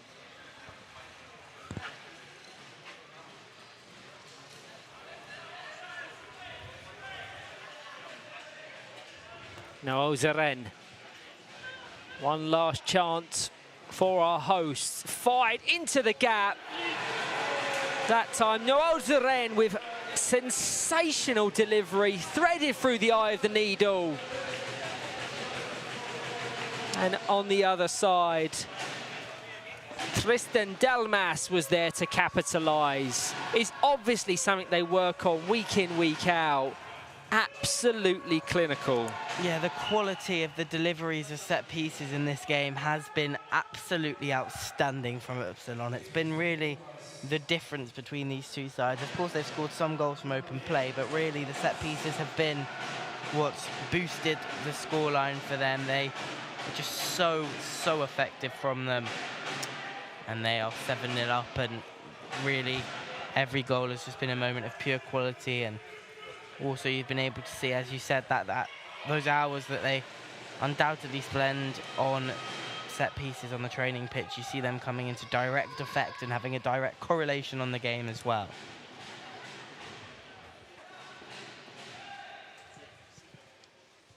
I'm not sure how much we're over the regulation 20, but it's got to be 2-3 minutes at this point.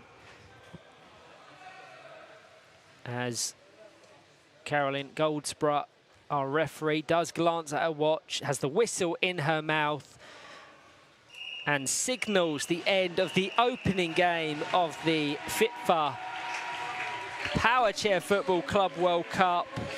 Upsilon Chatenay Malabry are 7-0 victors over Western Sydney Wanderers. Both Noel Zeren, Tristan Delmas and Younes Moussaoui come away with a brace. I'm sure Morgan Lefont will try and claim the 7th goal. Looks as if it was and will go down as an own goal. Either way, a comprehensive way for Upsilon to put a real statement of intent to all of the teams watching. Yeah, very amicable ending. Loads of handshakes. It was a really good game of football, played in a very good spirit. Yes, it was tough for Western Sydney Wanderers, but they will have better games. They'll have games that they are more sort of in. They struggled in that one, but yeah, the quality of Upsilon, wow, was really on display. Without Momo Galami, they didn't really seem fazed by the lack of their star man. They were absolutely unstoppable at times, especially with set pieces. Fantastic performance from them, and they go into day 2 with their heads held high. Congratulations to Upsilon. Commiserations to Western Sydney Wanderers, but they'll have time to go back to the drawing board and prepare for what is their biggest game, I think, in the group stage against Club National de Football tomorrow evening. Thank you to all that have been tuning in, to myself, Ryan Sipple and Charlie McClellan. We will be back for the second and final game of day 1, which will kick off at 7:30 here in Paris, Central European summertime. So please do the maths and figure out the respective times in your time zone. That will be contested between Villeneuve Dask and Rayados Powerchair. See you all then. See you in a bit.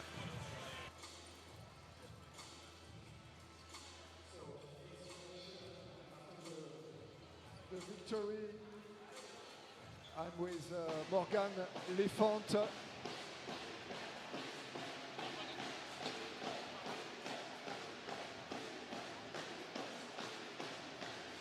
Morgan, c'était un match très attendu, très important. Une victoire 7-0, superbe entrée en matière. Ben oui, pour le premier match d'ouverture, il fallait qu'on montre qu'on est motivé pour pouvoir gagner, j'espère, le titre. Ça a été facile finalement, cette entrée en lice où on pensait que ça serait peut-être plus compliqué sur ce match. J'aime pas dire facile, même si le score peut paraître facile, mais ça a été une belle équipe, hein, ça a répondu, ils ont fait des passes, donc c'était, je peux pas dire que c'était facile. Oh, vous êtes parfaitement lancé avec toute l'équipe pour la suite du tournoi, et ça franchement, voilà, cette entrée en lice à 7-0, c'était une entrée en lice de rêve. On commence bien, mais là il faut finir bien surtout. Voilà. Le titre à aller chercher au bout à la fin de la semaine. Ah, ça c'est sûr. Le titre, on est là pour ça, hein. On n'est pas là pour autre chose. Merci beaucoup. Merci beaucoup. Morgan Lefante.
Hello everyone and welcome back to day one of the 2025 FIPFA Powerchair Football Club World Cup here at the Prisme Bobigny, just outside the heart of the French capital, where you join myself, Ryan Sipple, alongside the familiar Charlie McClellan for the second game of both the day and the competition as a whole, following the opening clash between Upsilon Chatenay Malabry and Western Sydney Wanderers. We now turn our attention to the second game between France's Villeneuve and Mexico's Rayados Powerchair. Really looking forward to this one. Rayados are not a team that I've managed to see a lot of, obviously. We've never seen a Mexican side at a major tournament, really, so I'm really excited to see how they do.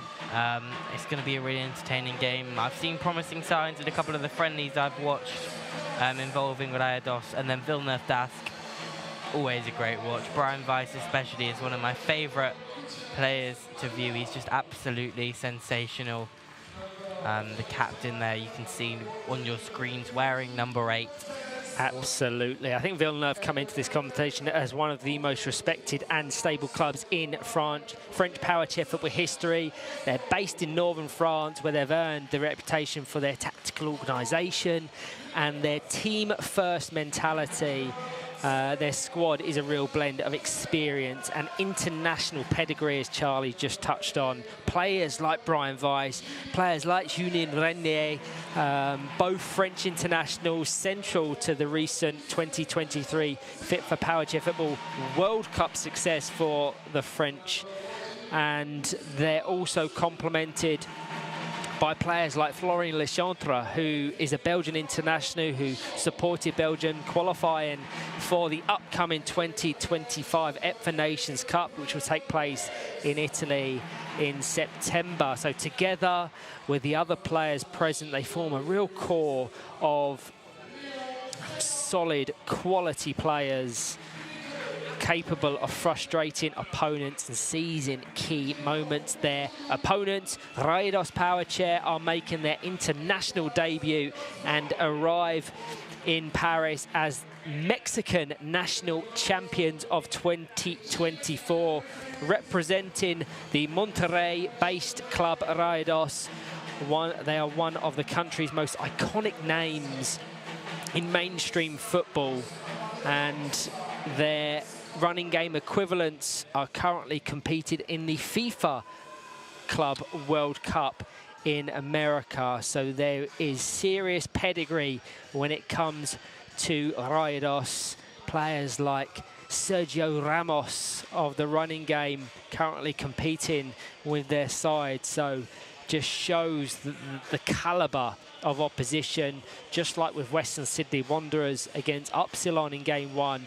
This will be a hard task of the Mexicans. I think Villeneuve Dasc, coming in as champions of the French National League, will be favourites in people's minds. We said it about Upsilon, we've said it about Villeneuve Dasc, and I think the English teams will have a stake a claim at being the tournament favourites. Either way, Rayados is going to be a real baptism of fire.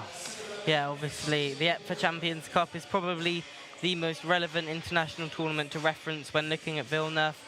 They were knocked out in the semi-finals on penalties to Upsilon, who then went on to lose the final. They will be hoping for revenge this year. We're seeing Group B alongside Rayados, Aspire, and Tigres Los Pachacos. So it will be a very competitive group. Arguably, probably the less certain of the two groups in terms of which two sides will qualify.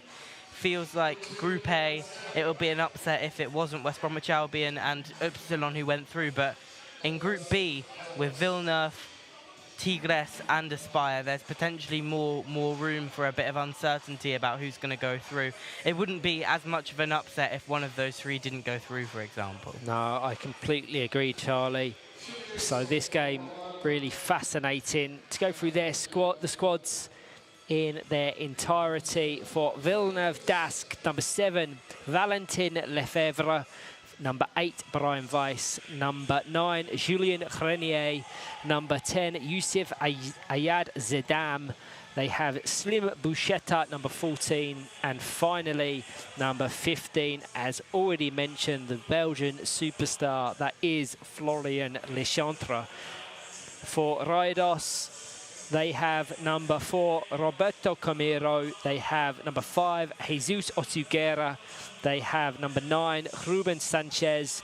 They have number 11, Vicente Campos. And finally, they have number 14, Mario Gutierrez.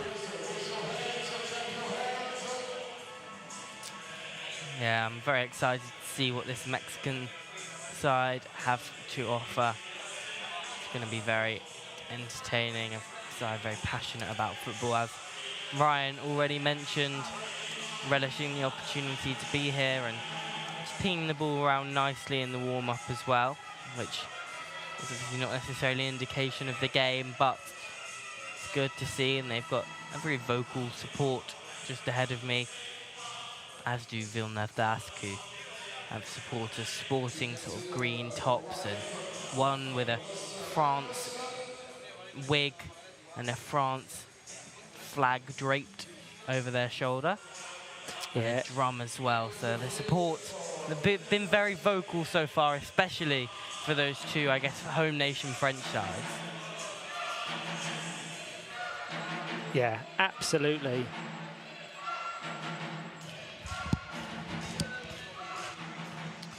So we are just nearing kickoff.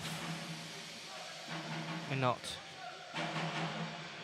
a massive amount of time away from the start of this match, as Villeneuve are not doing warm-up. They're just sat having the final bit of tactical discussion, the tactical nature of their game.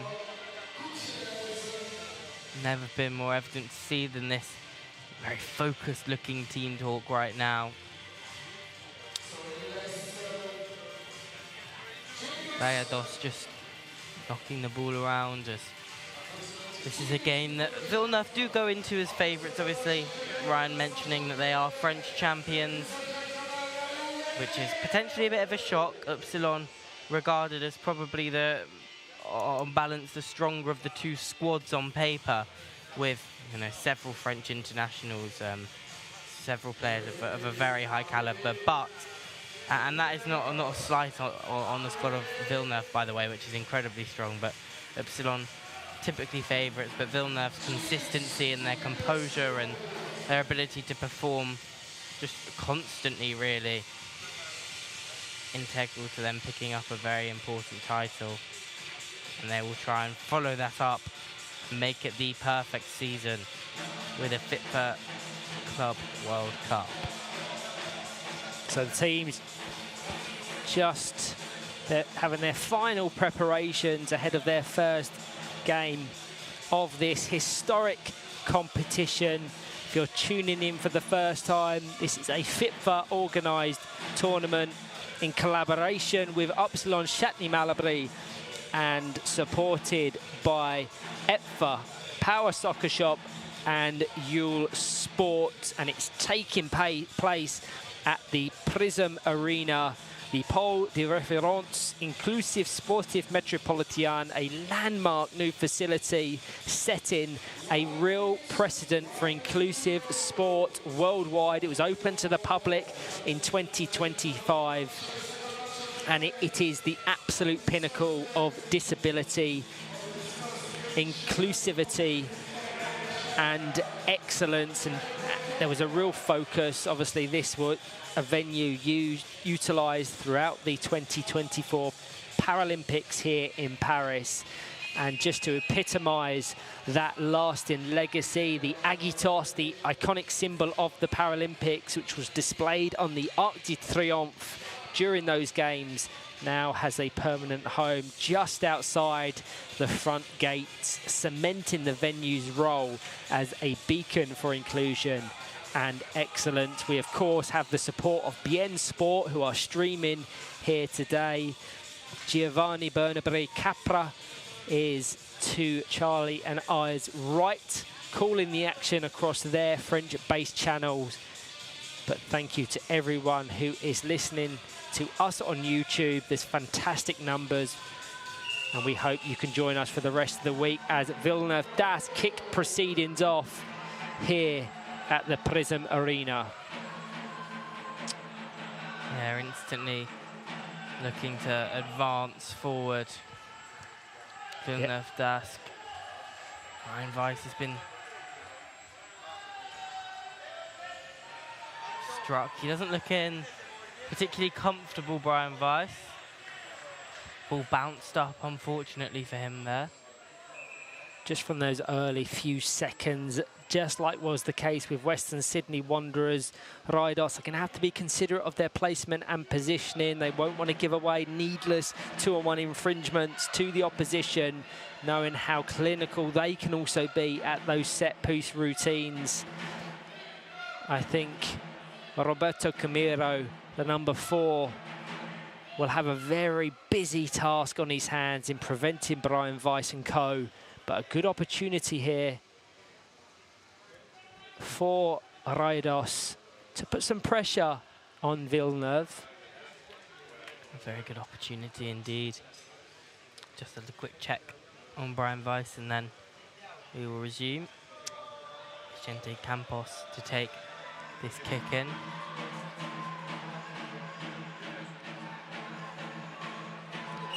Roberto Camiro is in the box, fired in, but goes out to that wing. There's a goal to aim at, and he finds it. A fantastic, decisive, counter-attacking goal, capitalised on and scored by Youssef Ayad Zidane. Yeah, just exploiting that space that was left by Rayados. A bit unwise to leave that much space with when you've got wingers of the quality of Villeneuve, Youssef Ayad Zidane there with a fantastic finish. A fantastic finish indeed. I've just watched it back. It was just in his own half. A nice assist from Florian Lechantre. And just like their French counterparts in Group A, Villeneuve DAS have scored in the opening couple of minutes. Be interesting to see how Rayados adapt now via Mario Gutierrez. Vicente Campos in that other wing as Florian Lechantre controls. Slight miscommunication goes to Youssef Ayad Zidane.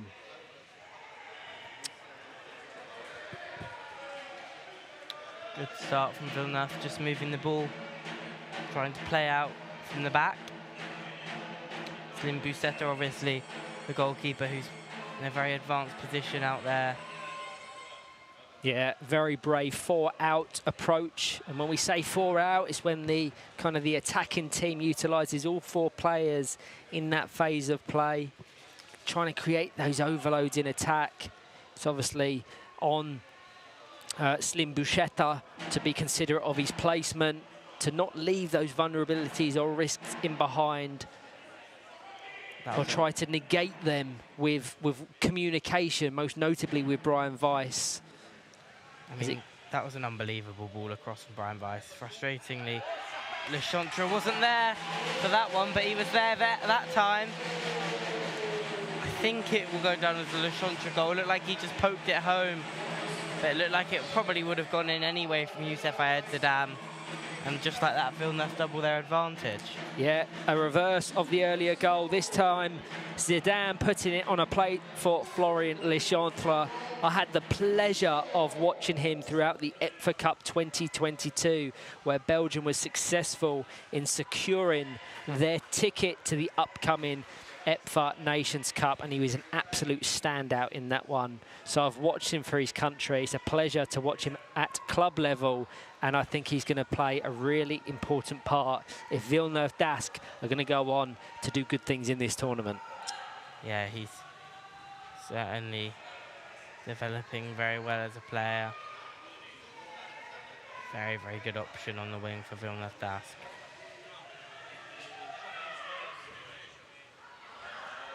Zidam's really proving a threat out on that top right-hand corner, trying to limit the space and the accuracy when he connects so cleanly. He seems to be finding those pockets in and around that Rayados defence. Yeah, he's been very, very confident in searching for that back post. It's just a shame not every time Le Chantre's been able to be there as well. That sometimes the luck is on your side and sometimes it isn't, and the luck was certainly on Youssef Ayed-Zidam's side there as he adds the third. Yeah, we highlighted his threat. I think we have to credit Slim Bouchetta for the initial pick-off to keep play, attacking momentum live. And Youssef Ayed-Zidam scores his second goal of the game. He does. And it's Villeneuve Dask 3, Rayados 0.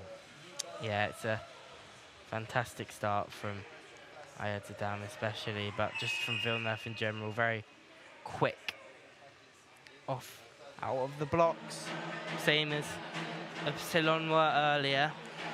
The French teams taking no time at all to stamp their authority on proceedings here at Prisme Bobigny. So indirect free kick has to go via the chair of an opponent or teammate. Slim Bouchetta with responsibilities. You're looking at how brave they are in attack and how any interception from Rayados could result in an opportunity. But dispossessing the French champions is proving much easier said than done. Yeah, an interesting routine. I don't think that was in any way how Villeneuve attempted to work that set piece. So a substitute for Rayados. I think it's Vicente Campos, the player coming off. And in his place, I believe it is Jesus Osuguera, the number 5.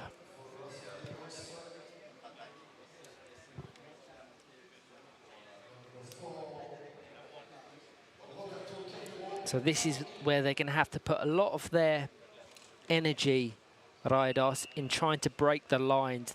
The high press that Villeneuve adopt make it almost impossible to find those pockets and that space to relieve pressure on their defence.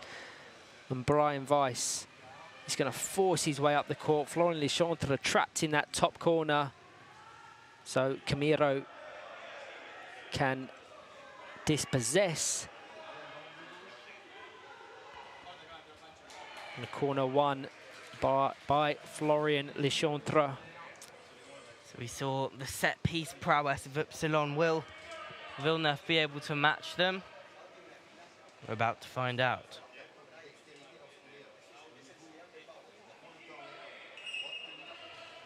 Brian Weiss feints on the first chance. Over to Youssef Ayed-Zidam, who is proving beyond clinical in the opening 8.5 minutes. Villeneuve Dask 4, Rayados Powerchair 0, 3 goals of which have come via that excellent number 10. Yeah, I mean, that was a goal that was really all about the assist. The Brian Weiss ball, it's just so pinpoint, incredibly accurate Powerchair football, and when you're getting service like that, it's quite easy to be a winger finishing at that back post. I think it's important to add the context of the competition and the levels in which Rayados and others such as Western Sydney Wanderers have been exposed to within their respective national leagues, and this is a real step up for them on the international stage. So whilst it could be easy to be disheartened by this overwhelming and relentless pressure, there is opportunities, as shown here, and the ball's going to creep inside the post. It just ricochets, not before Leonardo Frega, our referee, called for a 2-on-1, I believe, but that is the opportunities they're going to need to take. With Slim Bouchetta being so advanced up the court, any ricochets that you can direct goal bound have a real opportunity to go over the line. Yeah, I mean, they really are very exposed here. Grafto Villeneuve Dask, but they don't seem to be bothered by it. They've not changed despite being very open at the back at times. As again, that combination from Bouchetta to Ayad Zadam does not come across particularly well. And there'll be a water break now, so we've seen that. That's going to be implemented throughout the week, at least certainly when it is as hot as it is right now. Paris having a little mini heat wave within this hall with the cameras and the technology as well. It's even hotter. Thankfully, this is one of the cooler days in which we've been present here in Paris, but it's still incredibly warm. So ensuring these water breaks are observed is really important. But thank you to everyone that's tuning in. Over 200 people currently on YouTube. No doubt that is matched, if not almost inevitably bettered, on BN Sport, who are covering the action live for viewers in France. Grafto Villeneuve Dask are 4-0 up halfway through the first 20-minute interval. And this, the final game of the day in day one of the 2025 FIPFA Powerchair Football Club World Cup. I hope everyone can tune in tomorrow. An action-packed day for Powerchair football fans around the world. We open with West Bromwich Albion versus Club National de Football in Group A before Aspire, the current European champions, take on Tigres de Pacheco, the Copa Libertadores champions of South America. So European champions versus South American champions. And then a huge one between Upsilon Chatenay Malabry and West Bromwich Albion. But 5 games in total tomorrow. Plenty of action to get your Powerchair football fix, as Yusuf Ayad Zadam continues to be a constant threat on that right-hand wing.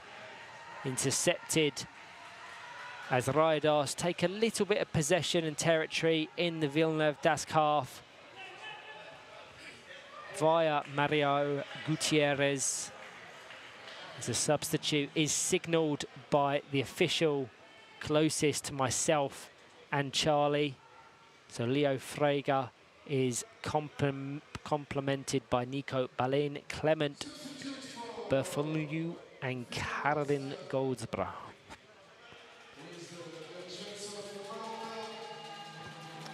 So 2 changes for Grafto Villeneuve Dask. Both wingers being replaced, which is customary. A notable introduction for Julien Renier, a very experienced player who has represented France at international level as well.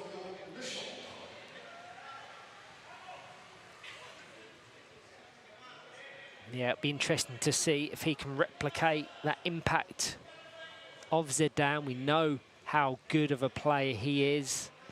He's contributed to Villeneuve and France's success.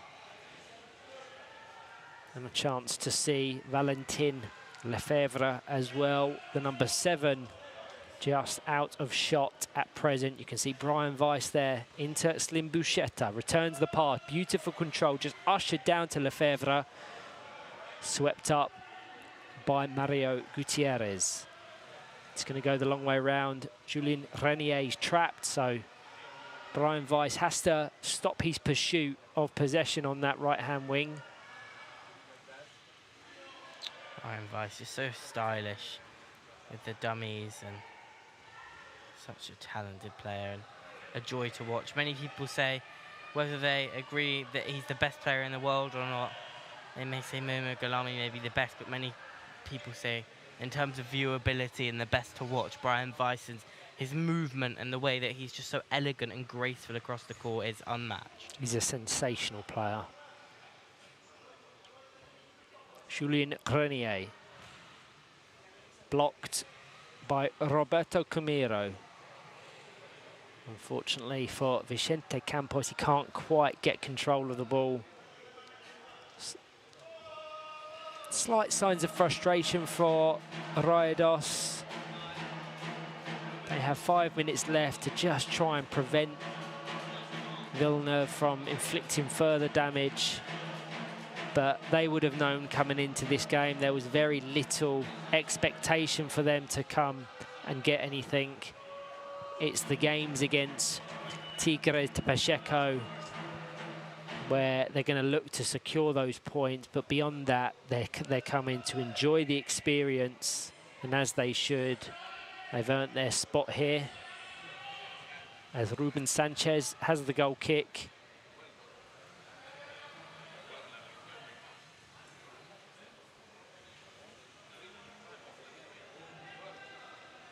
Game has mellowed out a little bit after quite an intense start. Campos, intercepted by Brian Weiss, now very congested in that central area. Roberto Camiro was just trapped with players surrounding him from all angles. Here's Brian Weiss into Lefebvre. A chance here to break via Vicente Campos.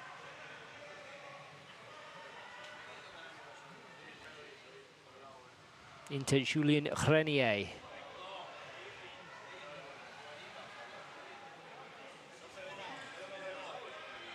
I think we spoke about it briefly, Charlie, during the opening ceremony, but we've absolutely loved being in and around the Mexicans, and they've thrown themselves into several high-caliber friendly fixtures to best prepare themselves for this competition. And they're really looking to make the most of this opportunity, irrelevant of how they perform on the court. Yeah, they've been very popular opponents for friendly matches. Been forging really good relationships with a lot of clubs as well, which will stand them in good stead. Being popular with some of the top sides across the world is definitely not a bad thing for a club that is still very much finding its feet in the game. He'll be supported in many ways as Vicente Campos is replaced by Jesus Osuguera.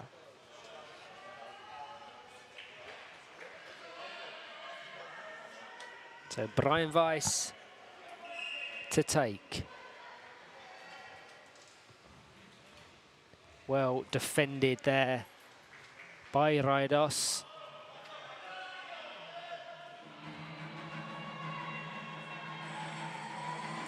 Ruben Sanchez just restricting Brian Weiss's direct corner. Once again, over to Lefebvre, just wide of that left-hand post. Didn't quite get the timing or accuracy. But had he done so, it would have almost certainly been a fifth for Grafto Villeneuve d'Ascq. But as was the case in the earlier game, I think we're seeing Rayados, and in the case of game one, Western Sydney Wanderers, they're starting to get their defensive shape and structure.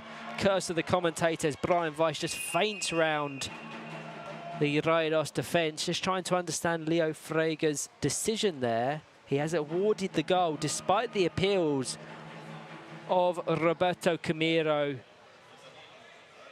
and Jesus Osuguera. And Villeneuve d'Ascq have scored their 5th goal. I've watched it back. Can't quite see that the whole, I don't believe that, certainly from our angle, it didn't look as if the full ball had crossed the line. Yeah, it's an interesting one. I mean, neither of the assistants massively flagged for it or anything. I mean, Leo Frega is afforded a much better angle than we are up on the commentary gantry, but even having the afforded benefit of instant replays, our vision is blocked by Osuguera and Camiro. But even then, it's difficult to say that that was definitely a goal. Either way, Villeneuve d'Ascq 5, via Brian Weiss. Rayados nil. Yeah, Over to Renier, saved by Osugera. Camiro just to shepherd it out of play. I was expecting this to be a dominant performance from Villeneuve, but I think they've even surprised me with how good they've been so far. Brian Weiss, you have to see him to believe him, really. You forget how good he is to watch. I mean, just the way he controls the game in the centre, the little micro movements that may not even come through on the feed that he does, that just means that he is in complete control of the game at all times. As shot on goal, but did end up going in, but the player had already been called back for a 2-on-1. Yeah, as was the case in game one. Our central official very hot with regards to 2-on-1 infringements. And we're probably approaching double digits now in terms of indirect free kick that Villeneuve Dask have won across the 20 minutes played. We are into additional time of half number one, as Brian Weiss puts it into the path of Lefebvre, and brilliant defending there from Roberto Camiro to prevent what looked almost a certain goal from Julien Renier.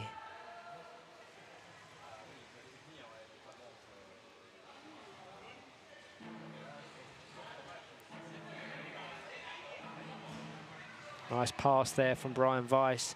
Lefebvre wasn't quite set to capitalise. But that's the thing, when you're playing with a player of Brian Weiss's quality and you're in position, in high and wide positions in space, you have to be ready every second of the game, because he sees things, he can do things that 99% of the Powerchair football community couldn't even dream of. But that signals the end of half one. Villeneuve Dask 5, Rayados nil. Join myself and Charlie very shortly for the second half.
Hello everyone and welcome back to the second half of game number 2 in this fixture contested between Grafto Villeneuve d'Ascq of France and Rayados Powerchair of Mexico, currently separated by 5 goals to nil. It's a difficult opening 20 minutes for Rayados.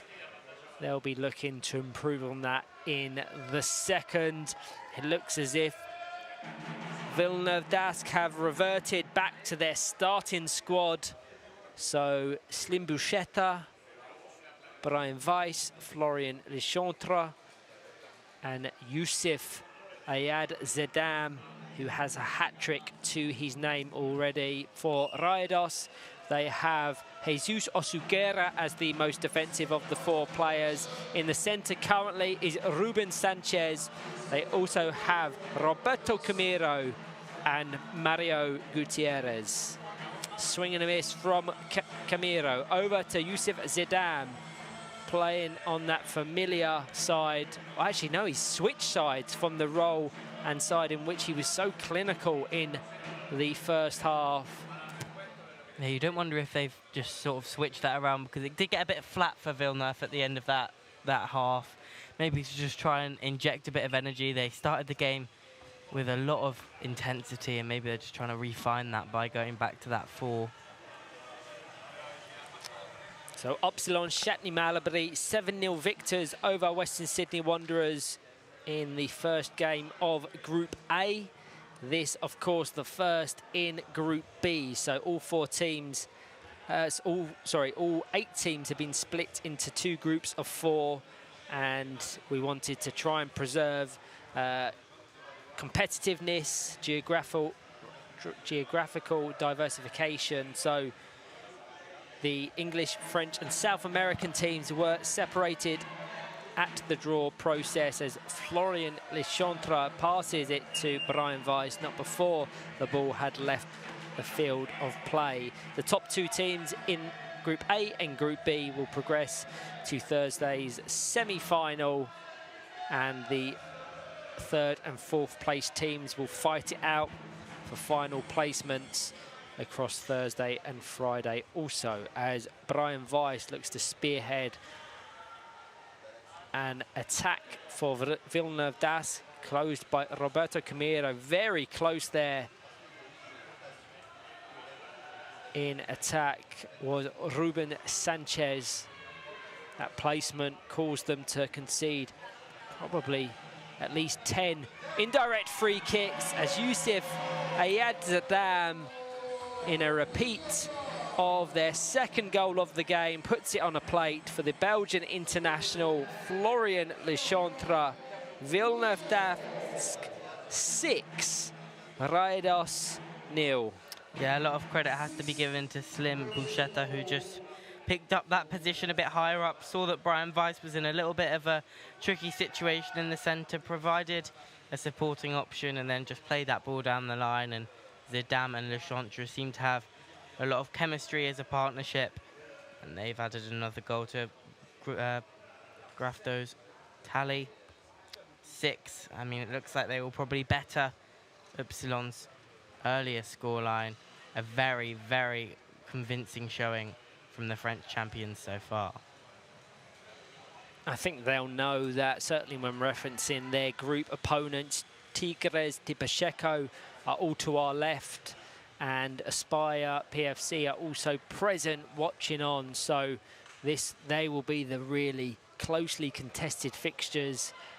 Certainly when you're referencing the 2 European sides who fought in last year's FIPFA Champions Cup, as Florian Lechantre feeds the ball between Roberto Camiro and Jesus Osuguera to score Villeneuve's 7th. That is Lechantre's hat-trick. So both himself and Youssef Ayad Zedam have 3. Fantastic stuff from the French side. Such a deft finish from Lechantre. Probably looks like a lot of an easier skill than it is, but just finds that little gap, just a little bit of spin on the ball. Makes it look so easy. as Villeneuve have got their foot on the gas. Just that deft touch from Brian Weiss to put it on a plate for Le Chantre. 7-0 with 26 minutes, sorry, 16 minutes left to be contested as Le Chantre feeds it diagonally across the box over to Brian Weiss. Surprisingly, yet to really get off the mark. There was that one controversial goal scored in the first half as Rayados make a substitute. They do indeed. Vicente Campos on in place of Mario Gutierrez. Yeah, it's not the position you'd expect to see Brian Weiss in there at that back post for that last chance, but they play with such fluidity, Villeneuve. They really just ooze sort of composure. They never look, even when they probably are out of position, they never look out of position because they feel the hole so well. Obviously, there's that big gap in behind Slim Bouchetta, but I think for the attacking sort of power it's giving them, they'll sacrifice potentially giving away a couple of opportunities, as that is really unlucky for Rayados, who are having a very, very difficult opening game here against Villeneuve. It was, I think, off the back. Tosugera, wasn't it? But when you have the accuracy of a Brian Weiss, you can put it in those danger zones that if it isn't off or a defender bumper, it's an attacker bumper there to capitalise. So full credit to Brian Weiss, but it will go down as a Jesus Osugera own goal. Free kick in favour of Villeneuve. So 8-0, the current scoreline. They're showing no signs of slowing up either. They seem to be really enjoying this.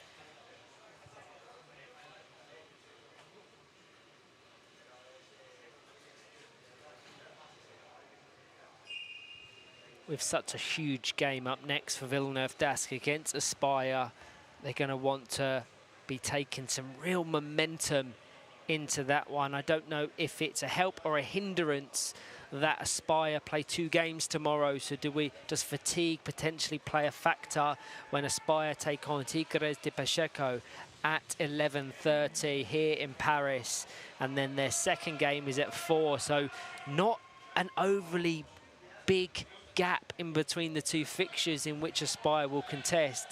Will that favour Villeneuve d'Ascq, or will that mean that Aspire are taking as much momentum into the fixture as possible, assuming that they can produce a positive performance against the Argentinians? Yeah, I mean, I guess it depends how that Tigres game goes, because obviously if, for example, Aspire were to lose to Tigres, then all of a sudden there is a lot of pressure on the game against Villeneuve. They pretty much have to win that game, whereas if Aspire beat Tigres, then they probably know that they can afford to, you know, draw or worst case scenario lose, even though they wouldn't want to do that to Villeneuve, and still get semi-final qualification. That is the big thing. But yeah, I think the pace of this tournament means that by 4 o'clock tomorrow, we will essentially, I think, know who we are going to be seeing out of Group B in the semi-finals. I think there's a very good chance that the 2 Aspire games against Grafto and against Tigres will decide it. Yeah, so 2 groups of 4. Whoever finishes first in Group A will face whoever finishes second in Group B in semi-final 1. And then whoever finishes second in Group A will play whoever finishes top in Group B in semi-final 2. The final, of course, is currently scheduled for 7 o'clock on Friday, June 27th. But this, just game number 2. Charlie and I will be calling the action for all 18 other fixtures as Florian Le Chantre puts it over the line once again, supplied by Youssef Ayad Zidane. Yeah, they are linking up properly, Youssef Ayad Zidane and Le Chantre. They were a little bit out of kilter to begin with, but they have properly switched on since. They have been a cracking partnership in this game, and you can see why Villeneuve won the French league if this is the kind of performance they were putting in on a week-in, week-out basis. And the goal scorer has come off. On comes Julien Grenier, just to take a player of Le Chantre's quality and to replace it with just as much in Julien Grenier is why they will be considered as real contenders in this competition. Their squad depth is something many would be envious of. As Zidane over to Julien Grenier, the initial ball from Slim Bouchetta over to his number 10 winger. And as we mentioned earlier, if it doesn't come off a defender, Julien Grenier is there to capitalise. It's going to go down as an own goal. You're seeing that ball from Slim Bouchetta split through the heart of Rayados. And Youssef Ayad Zidane fed the ball between the gap. Yeah, Roberto Camero. That is really unfortunate for him. I mean, it was one of those where he had to get back and it just came off at the wrong angle, which has been, it's been very, very unlucky in this game for Rayados. Very, very unlucky as we see the water break. But yeah, Villeneuve on double figures, showing no signs of slowing up at all here.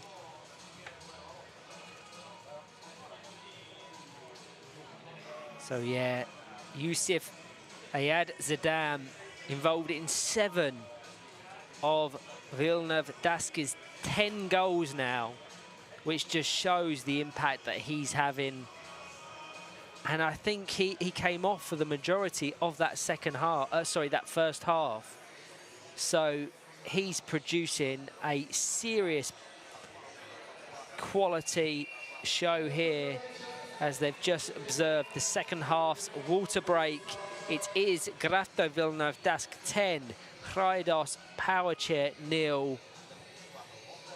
Slight disappointment for Rayados prior to kick-off, when one of the players that has travelled with the squad, Ramiro Benevenuti, was deemed ineligible to compete due to his young age. So real disappointment from them, for them, sorry.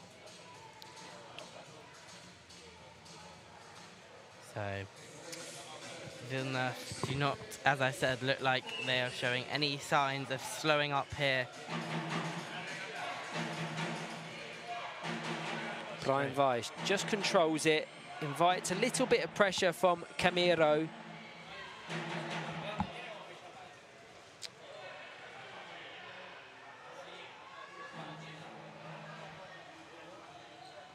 Nice pick off from Zidane, returned by Slim Bouchetta, controlled, 2-touch, flicks it across the box, no player there to receive. Unfortunate for Zidane, but a slight bit of respite for the defence of the Rayados.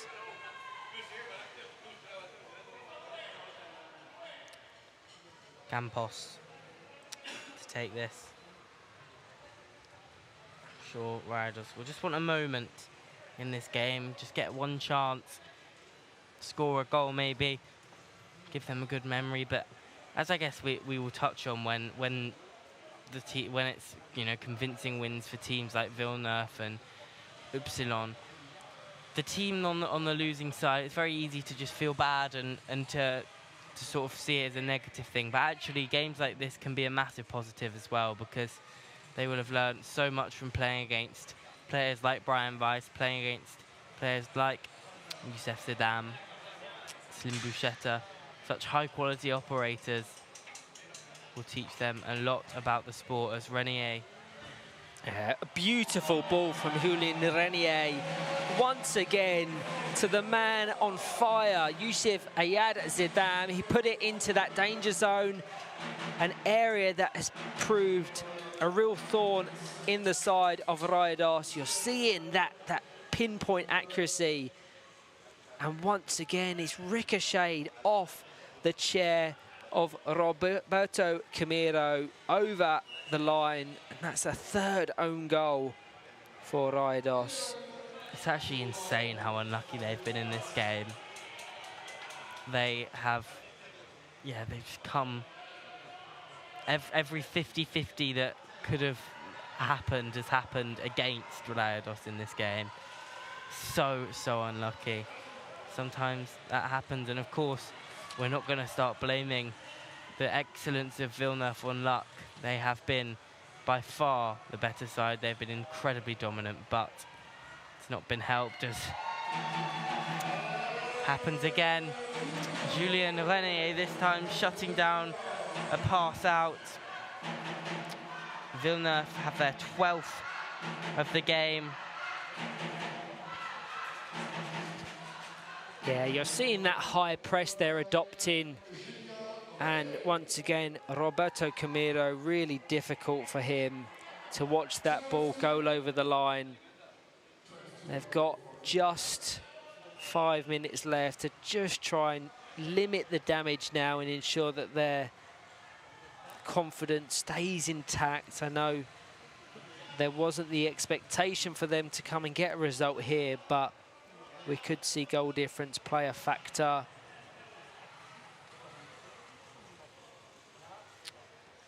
Villeneuve just going again and again, waves of attacks, and they're so clinical as well. It pretty much always ends with either a very, very big chance or a goal. As Weiss finds the dam. Again, the delivery of Weiss, the finish of the dam. Villeneuve really turning on the style, and when they've been picked for the opening night, they are opening this tournament in spectacular fashion. Just to put into context how influential that man has been.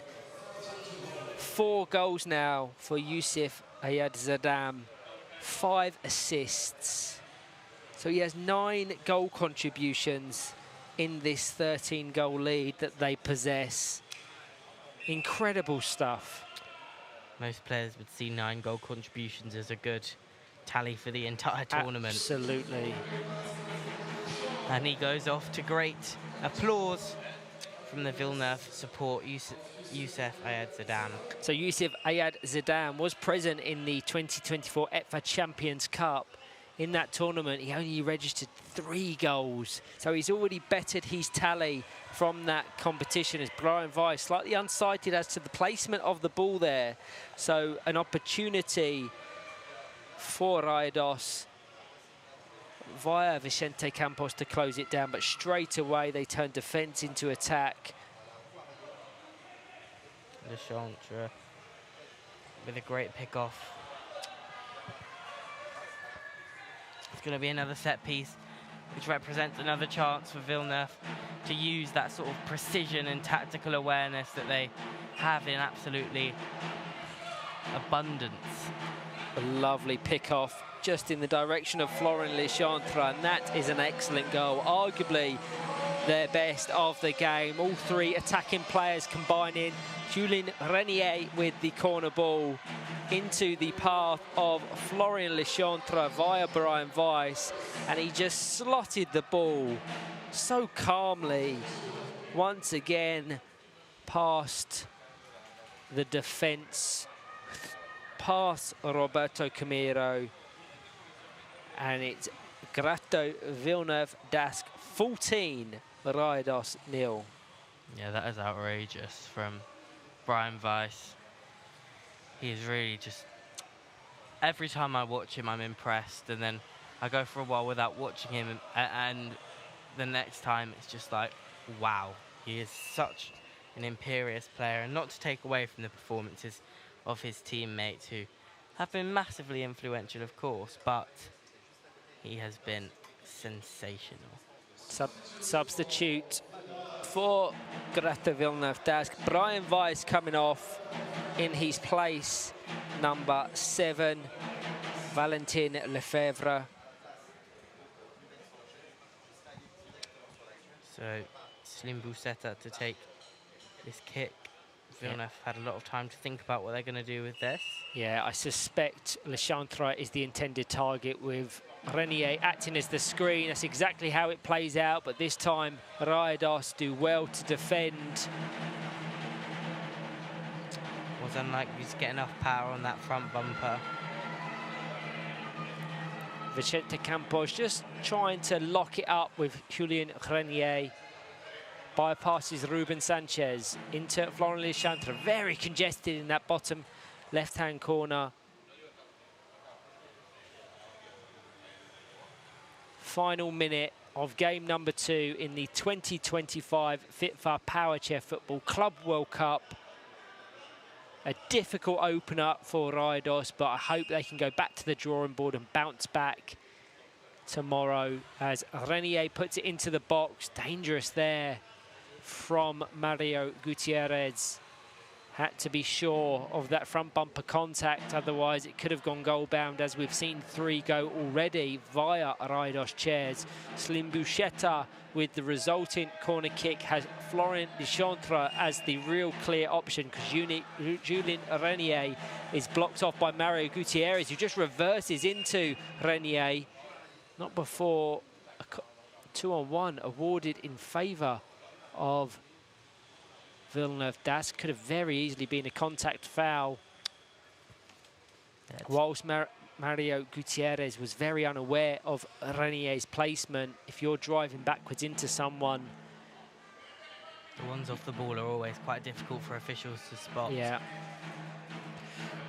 Ticked over into additional time as Florent Lechantre scores yet another goal.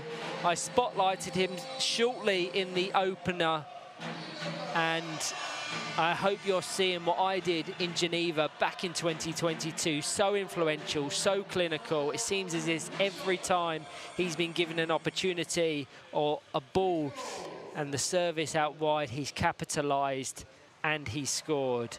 Villeneuve Dask 15, Rayados 0. Yeah, this has been a fantastic performance from Villeneuve.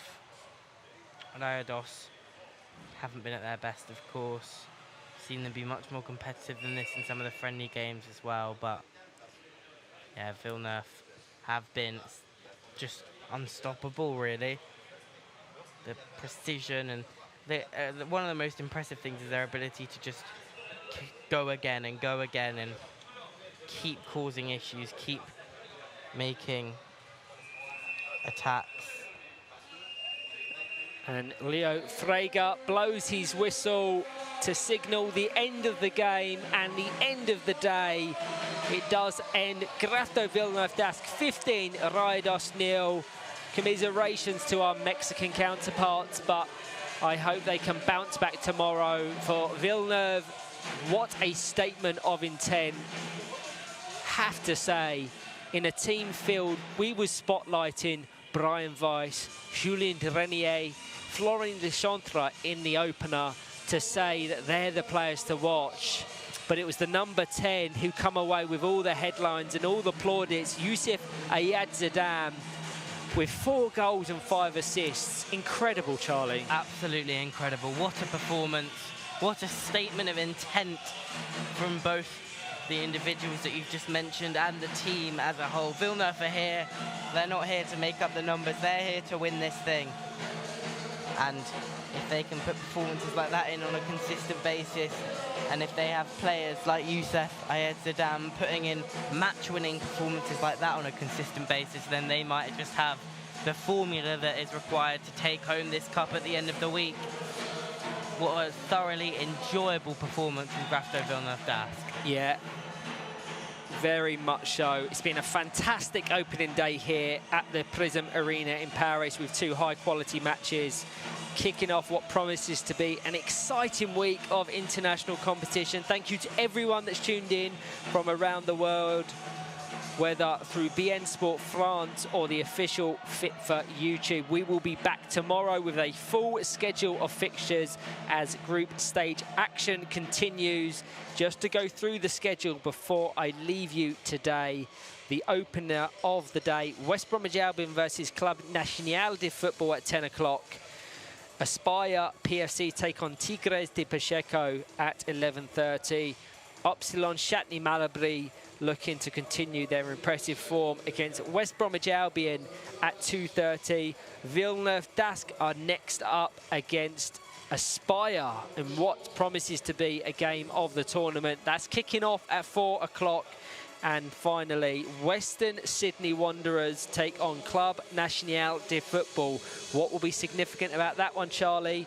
That will feature both Zach Dickey for Western Sydney Wanderers and Tony Jackson for Club National de Football.